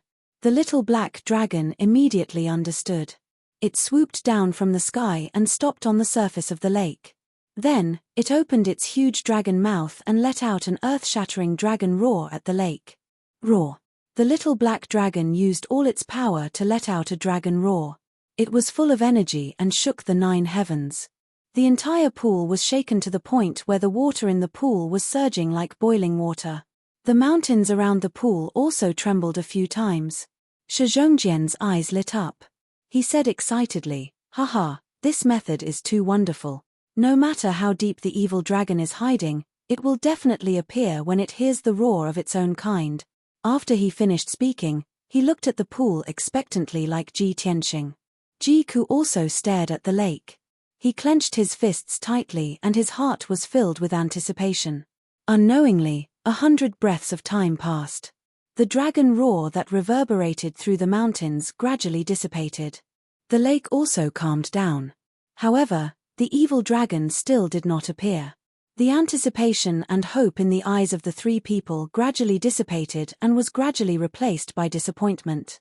A moment later, Ji Tianxing sighed in disappointment. "Sigh, it seems that the evil dragon will not appear." Shizhongjian was unwilling to give up. He probed, "Young Master Ji, I still have one last idea. We can dive into the lake and find the evil dragon at the bottom." Ji Tianxing glanced at him and said in a serious tone, "This lake is the evil dragon's lair. It must be very dangerous. If you rashly enter the lake, your life will be in danger." Shizhongjian silently weighed the pros and cons. Then, he nodded and said, "It's fine. I'm not afraid of danger." Ji Tianxing frowned and was about to persuade him. At this time, he suddenly saw a huge black shadow under the calm lake. It was quickly rising and growing. The mysterious black shadow was hazy and could not be seen clearly. However, he felt an extremely dangerous aura. Not good. The evil dragon is coming out. Get out of the way. Subconsciously, he let out a low growl and retreated high up into the sky with Ji Ku. Zhongjian came back to his senses. He turned his head and saw the huge black shadow under the water. His first reaction was not to retreat. Instead, he was filled with excitement and shouted in a low voice. Chapter 954. Whoosh. The next moment, the massive and mysterious black silhouette in the pool charged out of the water, creating a huge splash. A huge dark grey flood dragon rushed out from the pool and rushed into the sky as fast as lightning. Boom. The excited Zhongjian had no time to dodge and was sent flying by the dragon's head. Soon after, the dark grey flood dragon flew out of the pool and viciously lunged at the little black dragon in the sky. Only now did the crowd clearly see that this dark grey flood dragon was over 1,000 meters long. It was massive and mighty to the extreme. Its head was as large as a house and its dark green eyes were as large as water tanks. Its massive body, 100 feet thick, was covered in dark grey scales. Its 4 large claws exuded a savage aura. Ji Tianxing instantly recognized it. When he probed its strength, his expression changed. It's an azure dragon. A soul-tempering azure dragon. At the same time, the azure dragon lunged in front of the little black dragon. It opened its bloody maw and let out a dragon's roar that shook the heavens. Roar. Ji Tianxing had originally thought that the azure dragon would directly attack the little black dragon. Just as he was preparing to use his full strength to block, the azure dragon stopped in front of the little black dragon. Its eyes were fixed on the little black dragon. Its body exuded an invisible dragon's might as it constantly uttered strange syllables. The little black dragon was 10 times smaller than the azure dragon. It was like a small snake in front of the azure dragon, appearing extremely weak. Hearing the azure dragon's voice, the little black dragon also constantly uttered strange syllables, as if communicating with the azure dragon. Ji Tianxing and Ji Ku stood in the sky nearby, warily looking at the azure dragon. The two of them were ready to act. The moment the azure dragon showed any intention of attacking the little black dragon, they would immediately intervene. Fortunately, the azure dragon did not seem to have any enmity towards the little black dragon, nor did it show any signs of attacking. Soon, Zhongjian flew over from the distance and landed beside Ji Tianxing and Ji Ku. His hair was somewhat disheveled and there was still a trace of blood at the corner of his mouth. The golden armor he wore had also dimmed. It was obvious that he was severely injured when he was sent flying by the azure dragon. However, he ignored his injuries and stared at the Kang dragon curiously. His eyes shone with excitement. "Young Master Ji, what is that azure dragon doing?" Ji Tianxing calmly said, "It looks like he's communicating with the little black dragon." "Oh, no wonder I couldn't understand a single word. It turns out that they were speaking Draconic." Zhongjian nodded in realization. At this moment, the azure dragon and little black dragon conversed for a while before turning to look at Ji Tianxing and the others. It stared coldly at the three of them. Its body exuded a powerful and majestic aura, which caused a hurricane to form in the sky. Ji Tianxing furrowed his brows. He secretly gathered his strength and prepared to defend against the azure dragon's attack. Zhongjian was also eager to give it a try. He rubbed his palms together and looked at Kang Long with eyes full of hope and desire. He waited for 100 breaths of time. Seeing that the azure dragon and the little black dragon were still talking, he became a little anxious. He lowered his voice and asked Ji Tianxing, "Young Master Ji, what are they talking about?" Ji Tianxing expressionlessly replied, "How would I know? I don't understand Draconic." Zhongjian hesitated for a moment before asking, "Young Master Ji, then when do we make our move?" "Make our move?" Ji Tianxing raised his brows and looked at him in confusion. Zhongjian's eyes lit up. He nodded and said, "That's right. We're going to subdue this azure dragon." Ji Tianxing didn't know whether to laugh or cry. He unhappily said, "That azure dragon's strength has reached the spirit refinement realm. It's at least at the 2nd or 3rd level of the spirit refinement realm. Are you sure you want to make a move against it?" Zhongjian was stunned. He subconsciously asked, "Young Master Ji, could it be that even you are not a match for that azure dragon?" Ji Tianxing tilted his head and looked at him in silence. Zhongjian was silent for a moment. He unwillingly said, "Young Master Ji, since we can't do it the hard way, then let's do it the soft way. What hard way or soft way? What are you trying to do? Ji Tianxing frowned. He had a bad premonition. Watch me. Shi Zhongjian didn't explain. He revealed a confident smile. Then, Shi Zhongjian waved at the little black dragon not far away. He loudly said, "Little black dragon, I have something to say to the azure dragon. Please help me translate it." As he spoke, he flew towards the azure dragon and the little black dragon.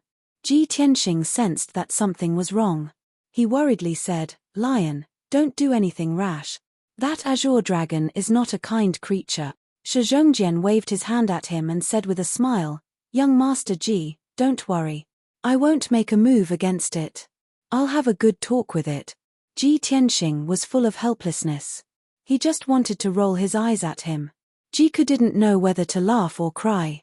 He anxiously and worriedly said, "Isn't this guy too stupid? Why hasn't he given up yet?" At the same time, the little black dragon turned to look at Shi Zhongjian. He anxiously said, "What are you doing here? Hurry up and leave.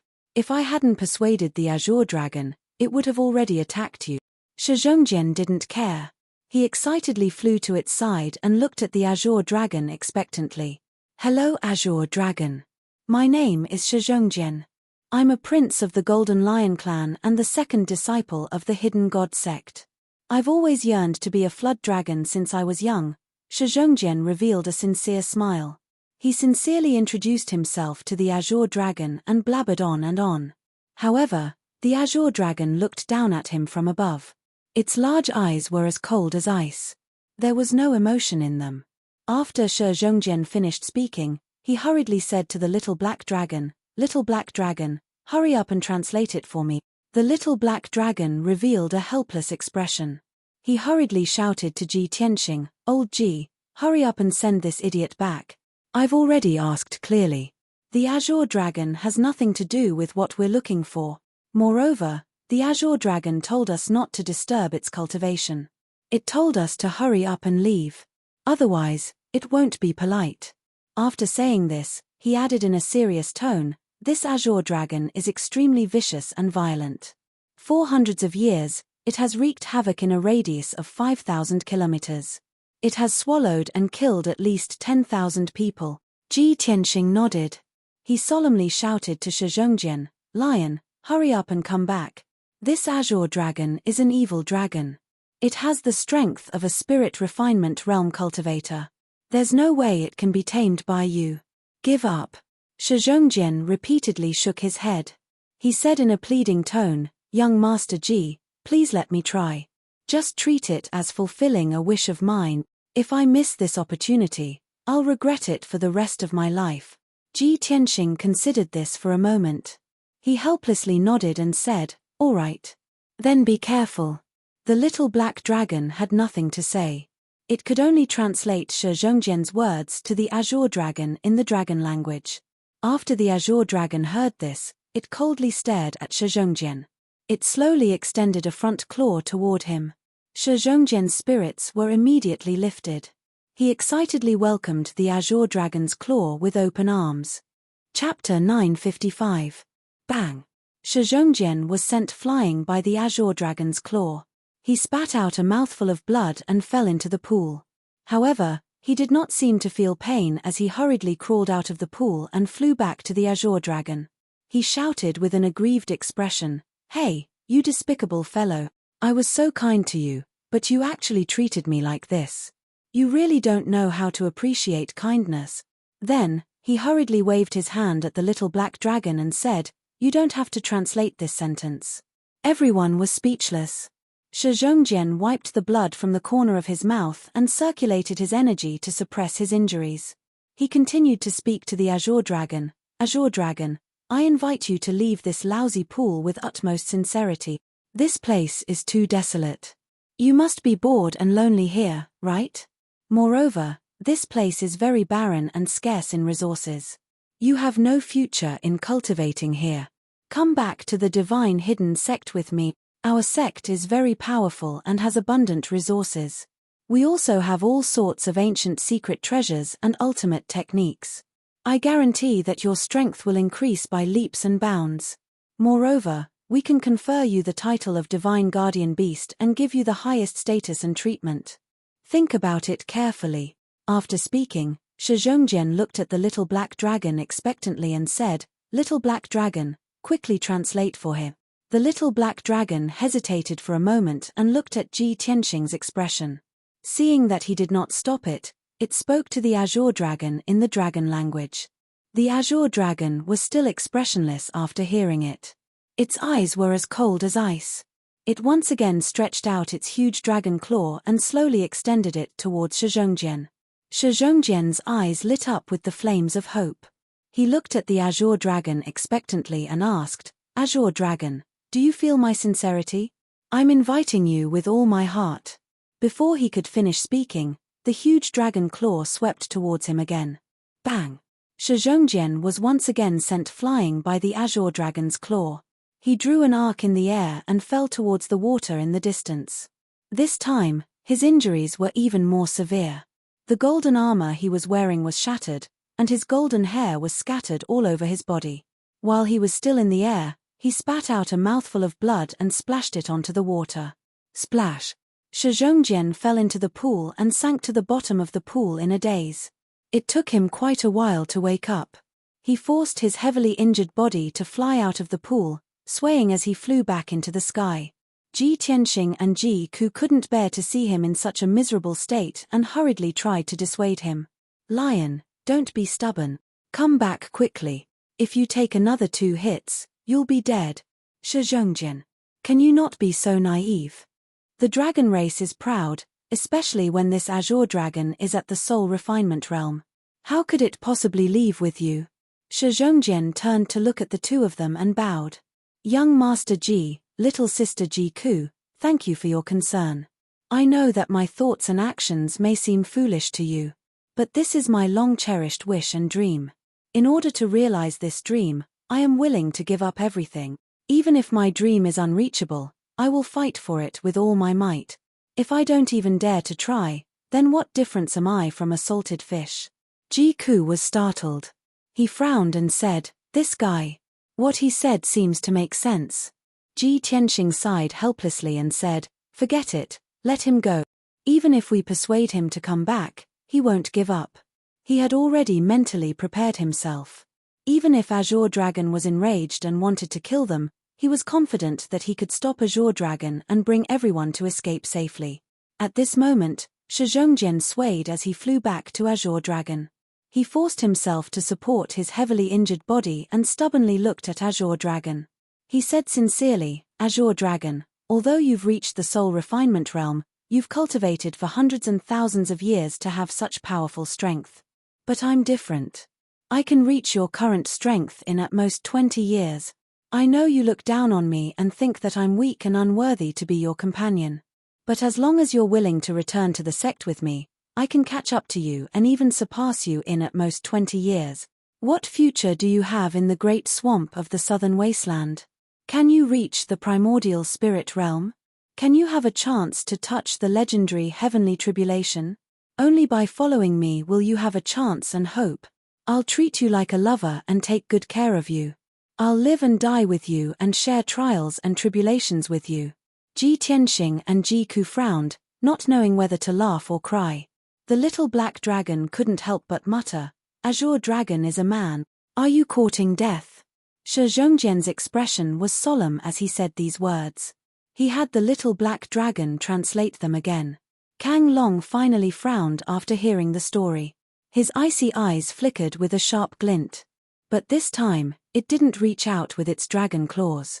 Instead, it opened its bloody mouth and let out a resounding dragon roar. Roar. It roared at the little black dragon and Shizhongjian, then roared in dragon language.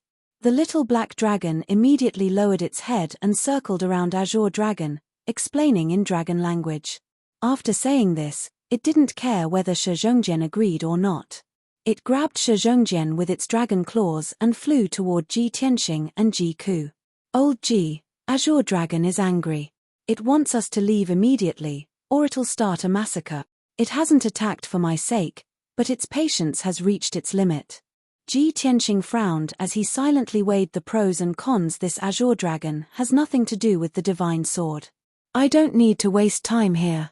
With its strength, even if I can defeat it, I'll have to pay a heavy price. Cuckoo, Shizhongjian, and the little black dragon are not its match. It's very likely that they'll be killed. It's impossible to subdue it. Even if it can't defeat it, it can still escape back into the pool. This pool is like a bottomless abyss. I don't know what dangers lie at the bottom of the pool. If I enter the pool and fight with it, I won't be able to gain anything. Thinking of this, Ji Tianxing made up his mind. He flew onto the little black dragon's back with Ji Ku and quickly left the pool. The azure dragon hovered above the pool. Seeing the little black dragon carrying everyone away, it turned around and dove into the pool. Splash! The calm surface of the water splashed up, creating huge waves. After the azure dragon entered the water, it quickly disappeared. After a long time, the surface of the water returned to normal, as if nothing had happened. The little black dragon flew into the sea of clouds and quickly left the evil dragon pool. Shizhongjian was covered in blood. His nose was bruised and his face was swollen. He looked miserable as he lay on the little black dragon's back, gasping for breath. Ji Tianxing cast a spell to suppress his injuries. He couldn't help but ask, Shizhongjian, are you stupid? Shizhongjian wasn't angry at all. His eyes were shining as he excitedly said, that's great. I can see the hope of success. Young Master Ji, do you see? The azure dragon sent me flying twice before, but the last time, it only roared a few times and didn't attack me. What does this mean? It must have felt my sincerity and its will has been shaken. Ji Tianxing was speechless. Chapter 956. Shizhongjian's stubbornness and naivety made Ji Tianxing and Ji Ku feel helpless. Because this was no longer naivety, it was almost the same as foolishness. Ji Tianxing took out a pill and threw it to Shizhongjian. He said unhappily, Shizhongjian, you better give up. Don't even think about going back to find that azure dragon. I'm in a hurry and have important things to do. I can't risk my life with you. Shizhongjian stuffed the pill into his mouth and chewed it before swallowing it. He quickly nodded and said, Young Master Ji, don't worry. I know what I'm doing. As the saying goes, more haste, less speed. I've already left a deep impression on the azure dragon. It will definitely remember me. Although its will has been shaken, it will definitely need time to consider. It's not suitable for me to go back now. It won't make a decision so quickly. So, I have to wait patiently. When I return to the sect, I'll report this to my master. Then, I'll bring my master and elders to negotiate with it. With my master and elders' strength, they will definitely be able to persuade it. If they can't, then we'll tie it up and bring it back to the sect. Ha ha ha ha. Ji Ku looked at him sympathetically and sighed again. Sigh, this guy is crazy. He still won't give up. Ji Tianxing frowned and thought to himself, this guy knows that the azure dragon's strength has reached the soul refining realm, but he still has so much confidence in his master and elders. Could it be that his master and elders also have the strength of the soul refining realm? I've never heard of any sect having soul refining realm experts in the southern continent. I've never heard of the hidden god sect either. He was very confused and decided to investigate the hidden god sect after returning to the central continent. For the next few days, the little black dragon flew and hurried towards the depths of the great swamp of the southern wilderness. When the azure dragon appeared at the evil dragon pond, Ji Tianxing was sure that the azure dragon had nothing to do with the divine sword. The little black dragon also asked the azure dragon, but it knew nothing about the broken sword. After Ji Tianxing was sure that the evil dragon pond had nothing to do with the divine sword, he decided to leave without wasting any time. His next target was the Rainbow Forest, one of the 3 wondrous realms. After all, the 7-colored forest was only 80,000 miles away from the evil dragon pool. Carefree Mountain was located in the depths of the great swamp, and that mysterious giant mountain would often move, appearing and disappearing. Therefore, Ji Tianxing wanted to first go to the Rainbow Forest to find out what was going on, and then finally go to Carefree Mountain. Unknowingly, 5 days had passed. In these 5 days, the group had been attacked by many powerful demonic beasts on their way. Most of those demonic beasts were heavenly origin stage demon kings. A few of them had even teamed up to attack the group. Fortunately, Ji Tianxing's battle prowess was terrifyingly strong. After using his secret technique, he quickly killed the attacking demon king. Shi Zhongjian had been recuperating the entire time. When he saw Ji Tianxing easily killing those powerful demon kings, he was extremely shocked. However, he didn't forget to cheer. After 5 days of recuperation, his injuries were no longer a problem, but his strength was still a little weak, with only 50% of his strength left. On the evening of the 6th day, they finally arrived at the Rainbow Forest. Ji Tianxing stood on the little black dragon's back and looked at the scenery in front of him. He saw that the towering mountains and precipitous ridges gradually disappeared, and in front of him was a boundless primitive forest. In the dark green forest, towering ancient trees that were 100 meters tall grew. The forest was covered with thick and sturdy vines, and dense thorns grew all over the place. Above the forest was a thick layer of rainbow-colored clouds. The boundless sea of rainbow-colored clouds quietly flowed and bloomed with brilliant colors under the sunlight. It was very dreamy. Ji Tianxing knew that the colorful sea of rainbow-colored clouds looked pleasing to the eye, but in reality, it was a poisonous fog that could take away a person's life. He had the little black dragon slow down and slowly descend towards that lush forest. Whoosh! The little black dragon landed at the edge of the 7-colored forest, instantly crushing several towering trees and creating several large holes in the soft grass. Ji Tianxing, Ji Ku, and Shi Zhongjian jumped onto the grass and looked around with vigilance and curiosity. The little black dragon hurriedly shrunk its body to 3 meters long and circled above everyone's heads. After all, the 7-colored forest was too dense. If it revealed its true dragon body, it would be very inconvenient for it to move. Ji Tianxing looked around and released his spiritual sense to explore the depths of the forest. He saw that the forest was filled with strange flowers and grass. There were many nameless trees that bore brightly colored fruits. Many birds with beautiful feathers were jumping between the branches and leaves of the towering trees, chirping and chirping. In the grass that was half the height of a person, there were also many colorful butterflies, bees, and snakes lazily moving about. Shi Zhongjian looked around curiously and asked Ji Tianxing, "Young Master Ji, is this the legendary 7-colored forest? Where are the bee men and butterfly men that you mentioned before?" Ji Tianxing ignored his words and couldn't be bothered to explain. Ji Ku held back his laughter and said, "Shi Zhongjian, this is the edge of the 7-colored forest. How can we see those foreign races so easily?" Shi Zhongjian nodded and said expectantly, "Then what are we waiting for? Let's go in and take a look. Be careful. Most of the things here are poisonous." Ji Tianxing nodded slightly and led the group into the 7-colored forest. Ji Ku nodded and looked around cautiously. He also used his spiritual sense to monitor the movements on the ground. However, Shi Zhongjian did not take his words to heart. His eyes rolled around, and he had a curious look on his face. Not long after the group entered the 7-colored forest, he exclaimed excitedly, "This butterfly is so big. It's bigger than a wash basin. Wow, little sister Ji Ku, look. This little wasp is bigger than my face. Hey, the fruit on this tree smells so good. It's so tempting. It must be delicious." Ji Tianxing and Ji Ku stopped and turned to look at him worriedly. "Don't pick it. That thing is poisonous." The brighter and more tempting the fruit, the more, before the two of them could finish their words, they saw Shi Zhongjian pick a fist-sized red fruit from the tree and chew it with a satisfied expression. The fruit was like an apple. It was translucent and bright red, and it emitted a rich fruity aroma. Shi Zhongjian took a few bites and the juice from the fruit splattered everywhere. He smiled and said, "Young Master Ji, little sister Ji Ku, this fruit is quite tasty. It's a spirit fruit.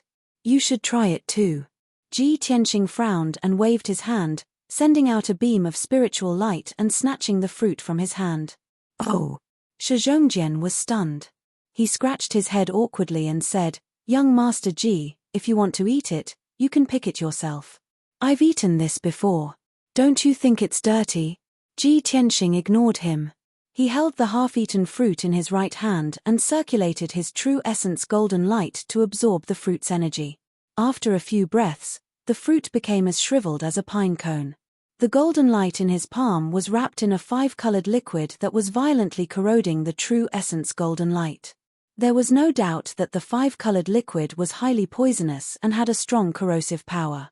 Ji Tianxing looked at Shi Zhongjian with a serious expression and said, "Do you see that? This fruit is highly poisonous. Hurry up and spit it out. Take the antidote pill." Shi Zhongjian was also stunned. He muttered gloomily, "Such a sweet and tempting spirit fruit is poisonous. Damn it." He patted his chest and smiled at Ji Tianxing and Ji Ku. "Don't worry. The bloodline of the Golden Lion tribe is very strong. We are immune to all poisons." Chapter 957.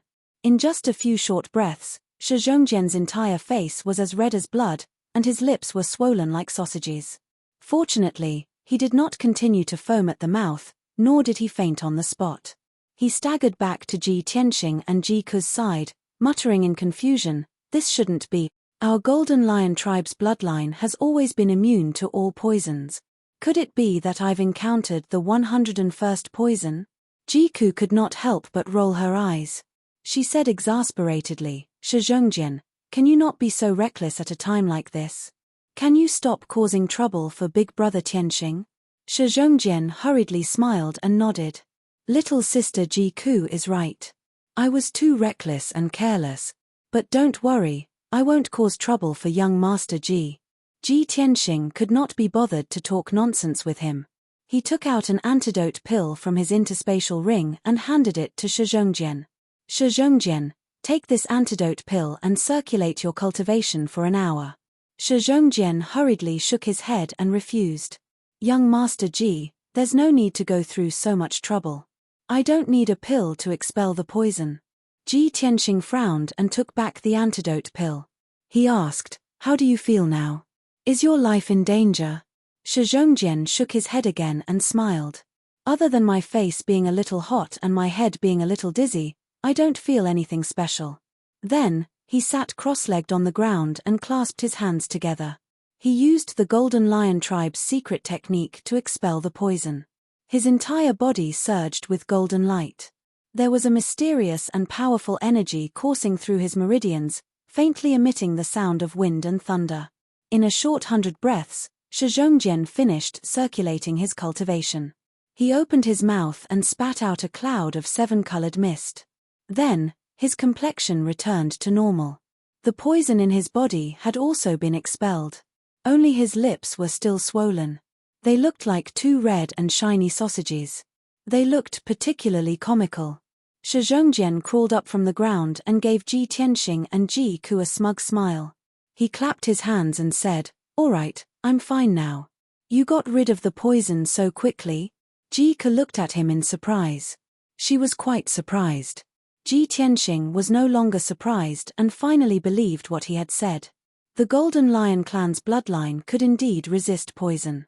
The 3 of them continued forward, rushing into the depths of the forest. When they left the place and entered the dense forest, the large butterflies and bees wandering in the grass nearby quickly gathered. Swish, swish.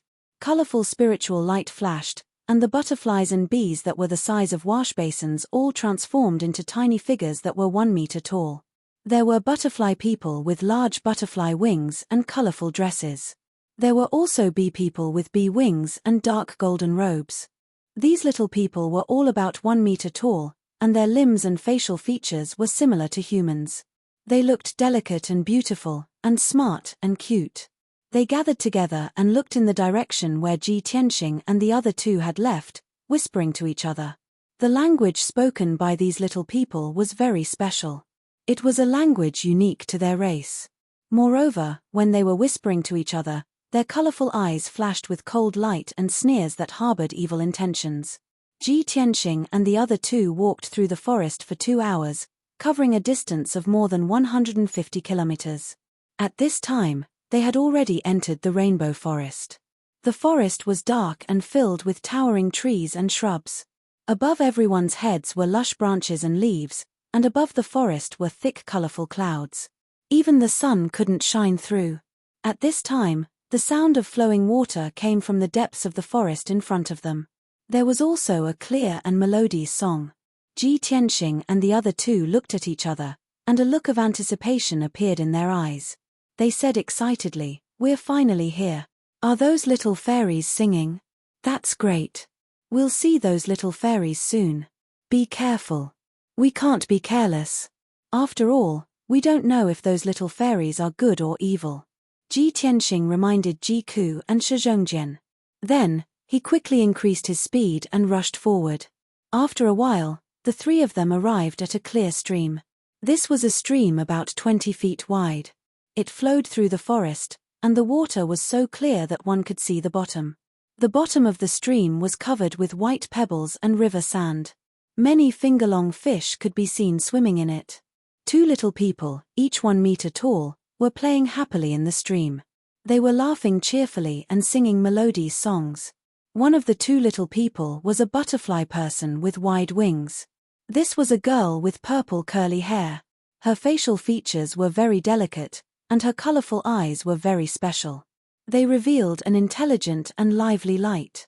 She was wearing a colorful long dress. Her small hands and feet were fair and translucent. She looked very cute. The other little person was a bee person. He had 4 translucent wings, long golden hair, and golden eyes. He was a boy with very handsome facial features. He was wearing golden armor, and there was a golden bee stinger short sword at his waist. He looked quite heroic. The purple-haired butterfly girl and the golden-haired bee boy were flying around in the air above the stream, laughing and playing. They looked innocent and carefree. Ji Tianxing, Ji Ku, and Shi Zhongjian stood by the stream in a daze. Their faces were full of surprise. The Creator is really amazing.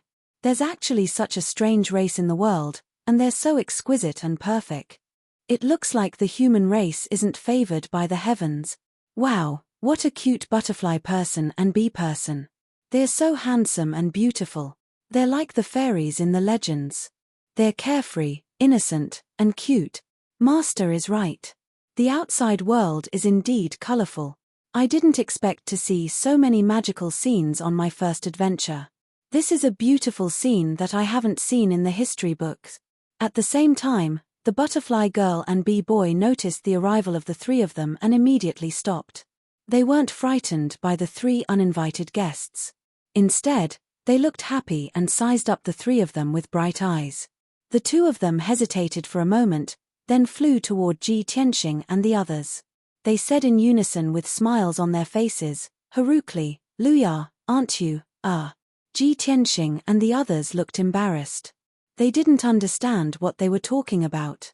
Shi Zhongjian showed a sincere smile and waved his hand excitedly to greet them. "Cute fairies, hello. I'm very happy to see you. Although we don't understand what you're talking about, we mean no harm." Hearing his words, the butterfly girl and bee boy were stunned for a moment. Then, they showed sincere and kind smiles. "Hello, guests from afar. I'm Princess Nia. Welcome to the Rainbow Forest." The butterfly girl bowed to the 3 of them and said with a smile. Chapter 958. Niya and Buddy actually spoke the human language fluently. Ji Tianxing and the other 2 were stunned and looked at them incredulously. "You can actually speak the human language?" Ji Tianxing was secretly vigilant, his eyes fixed on Niya and Buddy. Ji Ku was full of joy and expectation, thinking to himself, "Niya is actually the little princess of the Rainbow Forest, and the boy Buddy is a guard. I thought they were a couple. However, they seem to be in love with each other. Wow, the princess and the guard sneaking out of the palace for a date, it seems very romantic." After Shi Zhongjian came back to his senses, he laughed excitedly and said to Ji Tianxing, "Look, young Master Ji, they can actually speak the human language commonly used on the continent. It's amazing. Moreover, they are so humble, polite, and very hospitable." Niya and Buddy still maintained their smiles, their postures reserved and polite. In the face of Ji Tianxing's questioning, Niya bowed and explained with a smile, "Young Master, just now the golden-haired young master said that the human language is commonly used on the continent. Although our rainbow forest is deep in the Great Swamp, we have thousands of years of history, so of course we are proficient in the human language. Moreover, our tribe is very hospitable. For thousands of years, Countless people have come here to live and play, and we are very happy to communicate with them, so of course it is not difficult to learn their language. After listening to Niya's explanation, Jiku and Shizhongjian both showed an expression of sudden realization. Ji Tianxing's expression did not change, and he nodded calmly, but secretly thought to himself, this Niya doesn't seem to be lying, but I keep feeling that something is not right. If the Rainbow Forest is really hospitable, so many people have come here, Southern Wasteland City should have detailed information about them. At this time, Niya bowed to the three again and said with a smile, three distinguished guests who have come from afar, looking at your travel-worn appearance, you must be very tired, right? Please follow us to the tribal palace. My father, the great chief, will definitely welcome you warmly. Ji Tianxing nodded calmly, while Jiku smiled. Shizhongjian, on the other hand, was filled with excitement and anticipation as he cheered. Then, Niya and Buddy walked in front, leading the three of them into the depths of the forest. The group crossed the small stream and passed through the dense forest. After flying continuously for an hour and over 1,000 miles, they finally arrived at a forest castle. This forest castle was very special. It was located in the dense forest and built on countless towering trees. It looked very dreamy. Ji Tianxing and the other two looked around and saw that on the thick and sturdy branches of the towering trees in all directions, there were many small colorful houses built between the dense branches and leaves. On top of a towering tree, there were at least a dozen brightly colored small houses, located on different branches. Those small houses had all kinds of strange shapes. Some were shaped like large mushrooms, some like morning glory, and some like a large pine cone. The small houses were connected by hanging bridges made of vines. Many bee people and butterfly people were shuttling through the branches and between the houses. The elves were the same as Niya and Buddy. They were only 1 meter tall and wore colorful clothes. They looked exquisite and cute. When they saw Niya and Buddy leading Ji Tianxing and the other two into the forest, they immediately gathered in groups of 3 or 5 and whispered to each other. When Ji Tianxing and the other two looked at them, they would all smile and appear very kind. The three of them followed Niya into the depths of the castle. Ji Tianxing secretly observed the situation with vigilance, while Jiku looked around with admiration. Shizhongjian was particularly curious and excited. When he saw many new and strange things, he would exclaim in surprise. After a while, the group passed through the forest with a radius of 10 miles and entered the center of the forest castle. What appeared in front of them were 9 towering trees that were 100 meters tall. These 9 towering trees occupied a radius of 2,000 meters and were arranged in an orderly manner in a circle. In the middle of the 9 trees, there was a castle floating in mid-air. This castle was built from black ironwood, which was as tough as iron. It was like a human palace. In addition to the black ironwood, the walls and floor of the palace were also mixed with many colorful materials, making the entire palace colorful. Ji Tianxing observed a few times and saw that the base of the palace was connected to 18 bronze chains as thick as buckets, tied to the 9 towering trees around it. It seems that this palace-like castle is the tribal palace of the Rainbow Forest. Niya led the three of them outside the palace and walked along the steps toward the gate. On both sides of the steps stood 2 rows of bee people guards in golden armor. Their faces were solemn and their auras were dignified. Seeing Niya's return, the guards all bowed respectfully to her. Niya waved with a smile on her face, indicating for the guards to rise. Then, she led Ji Tianxing and the other two into the palace. When they passed through the gate of the palace, a small incident happened. The gate was very tall and imposing for the bee people and butterfly people.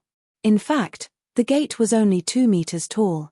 Ji Tianxing and Jiku were fine, but Shizhongjian's forehead hit the doorframe, so he had to bend down and lower his head to pass through. The three of them followed Niya into the main hall and saw an exquisite throne made of gold at the head of the hall.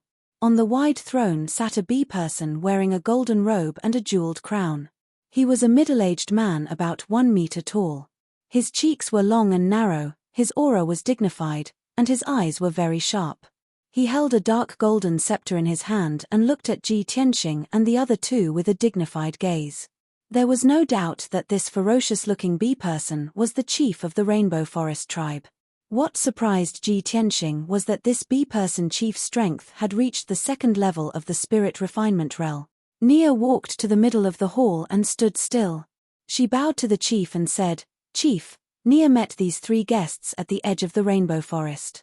They came from afar and want to stay in our rainbow forest for a few days." After that, Nia introduced them to Ji Tianxing and the other 2. "3 distinguished guests, this is the chief of our tribe." Ji Tianxing and the other 2 immediately understood. They cupped their hands and bowed to the chief with a smile. "Greetings, chief." The chief's sharp gaze swept across the 3 of them. After a moment of silence, he nodded slightly and said, "Welcome. This king is busy with national affairs and has no time to entertain you personally. Let Nia arrange your accommodations. Recently, our rainbow forest has been a little unstable. Those damned earth spirit bastards have invaded again.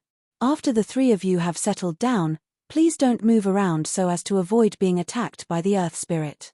Chapter 959. Ji Tianxing and the other 2 could see that the Hornet Chief was not in a good mood, and his attitude was very cold. They did not stay any longer.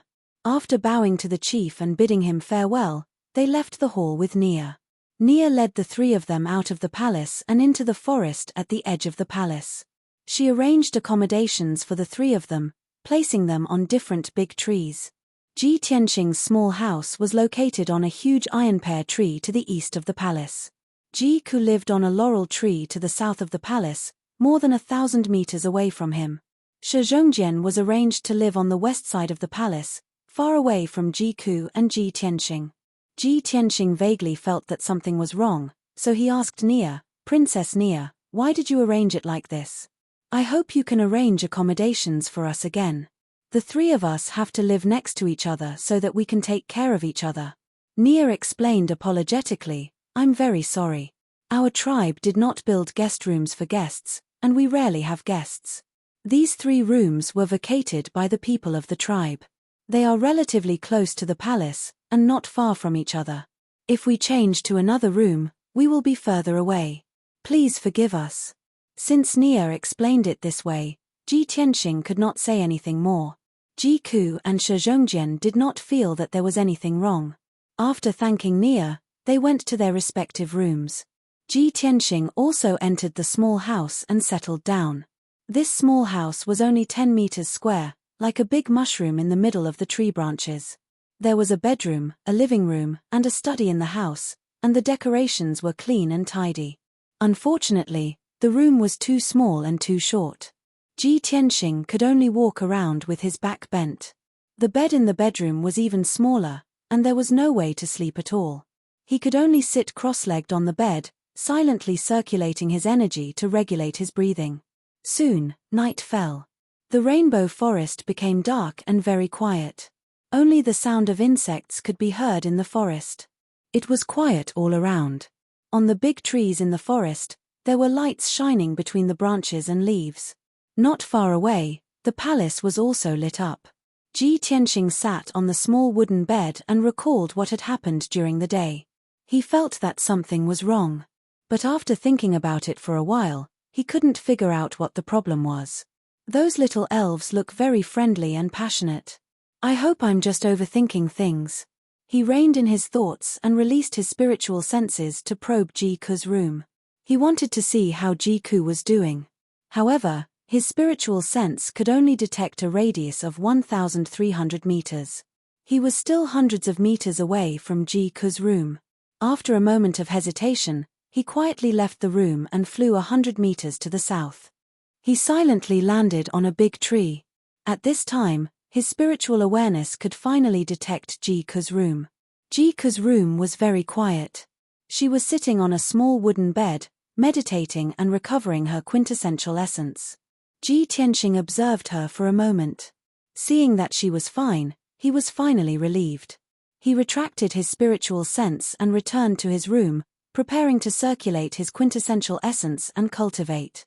But at this time, the sound of wind whistling through the night came from outside the window. The sound of the wind was not loud. It was like the sound of a bird flapping its wings and stirring up the air. If not for Ji Tianxing's sharp senses, he wouldn't have heard it at all. He instinctively released his spiritual perception and saw a team of golden-armored wasp people in the forest 200 meters away. They were galloping towards the tribal palace from afar. There were a total of 8 wasp people. They were all equipped with wasp stinger swords. Their bodies were filled with cold killing intent.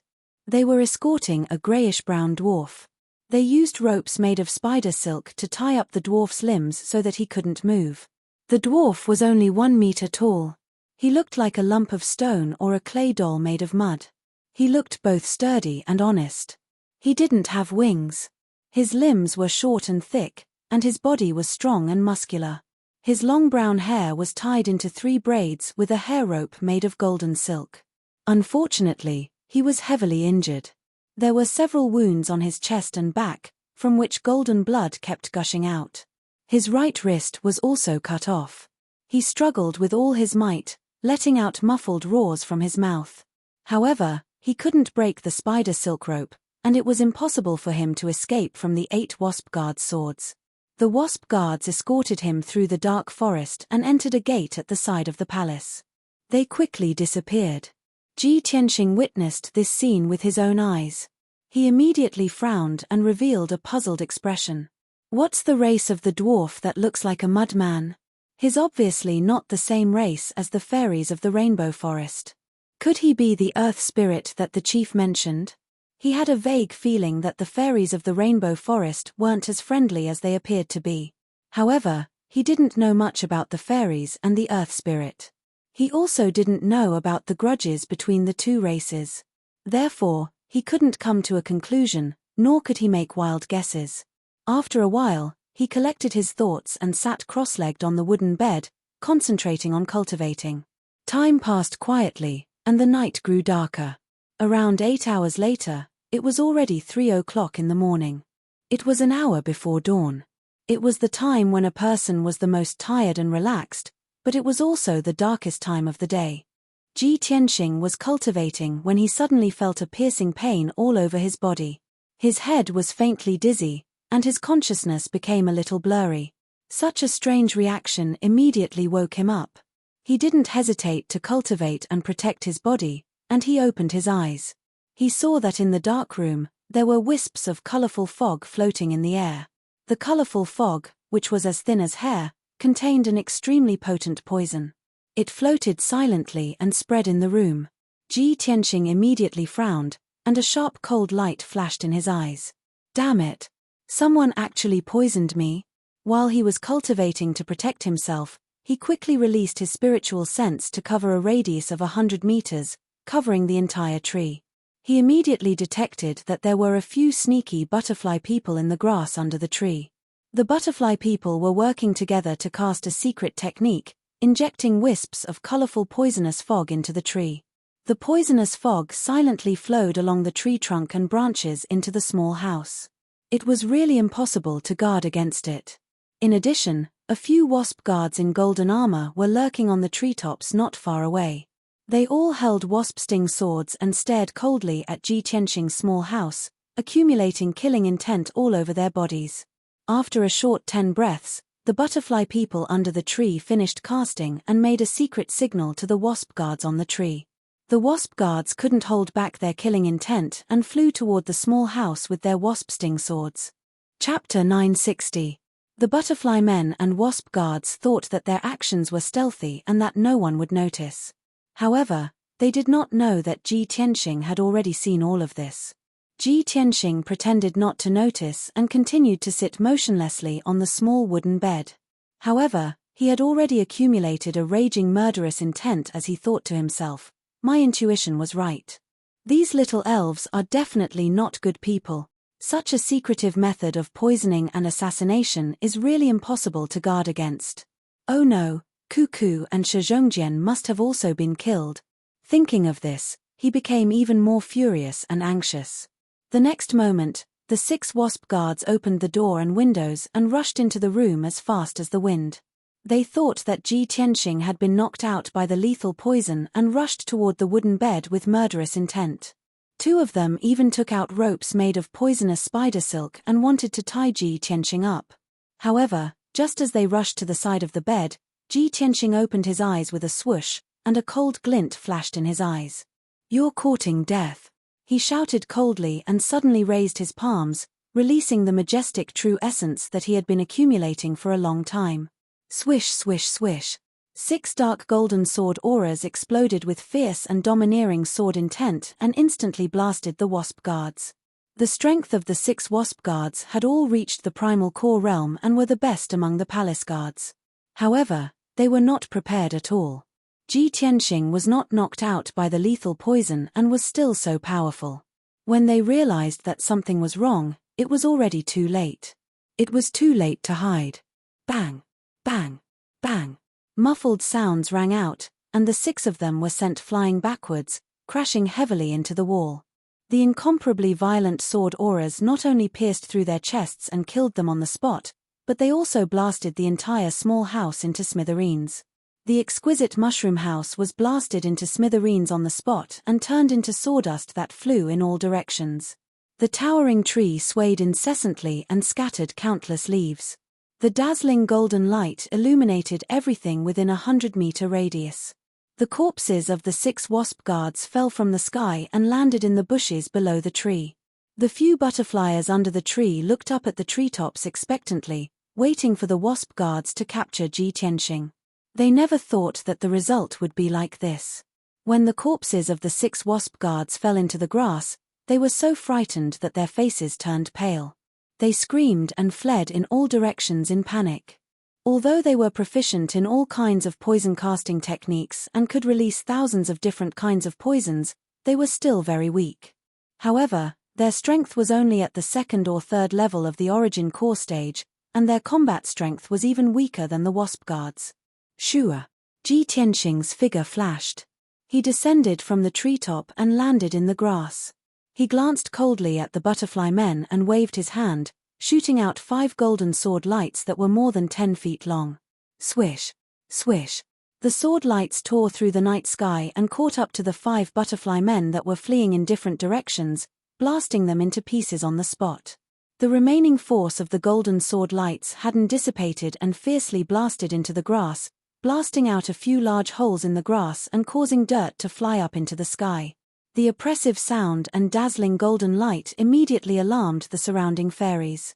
The small houses on the countless large trees all lit up, and the shouts and screams of the fairies sounded out. Ji Tianxing didn't care about this. His figure transformed into a golden flowing light and flew towards the laurel tree at the south of the palace.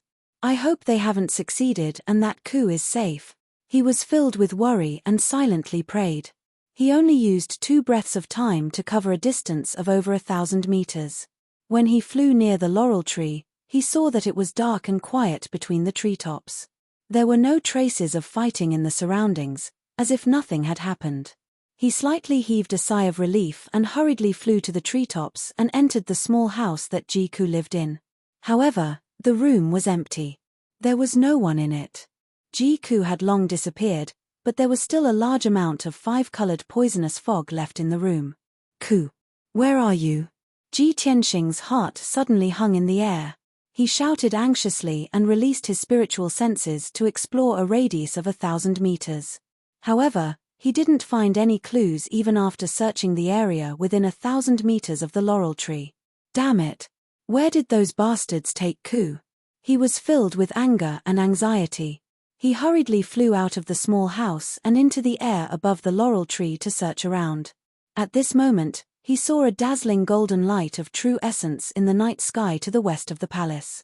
There were also rumbling sounds of fighting. Looking at the location of the fight, it should be Shi Zhongjian's residence. Something must have happened to him. Ji Tianxing muttered softly and hurriedly flew towards Shi Zhongjian's residence. After 2 breaths, when he arrived at the west side of the palace, he saw dozens of wasp guards besieging Shi Zhongjian. The big tree that Shi Zhongjian lived in had long been destroyed in the battle and turned into a pile of rubble. Even the few big trees within a radius of a few hundred meters were blasted into pieces by the aftermath of the battle. Shi Zhongjian's body was covered in a layer of golden light shield. He flapped his golden wings and held a golden battle sword with both hands as he defended against the wasp guard's attacks. There were more than 30 wasp guards who were at the 6th or 7th level origin core stage. Among them, there were 4 leaders who were at the 3rd level of heavenly origin stage. They were obviously the leaders of the palace guards. Although they were small in size, they had an absolute advantage in terms of numbers. They even knew how to use formations to attack together. Although Shi Zhongjian was at the 4th level of heavenly origin stage, he was injured and only had 50% of his combat strength left. He was surrounded by many wasp guards and was constantly being beaten back.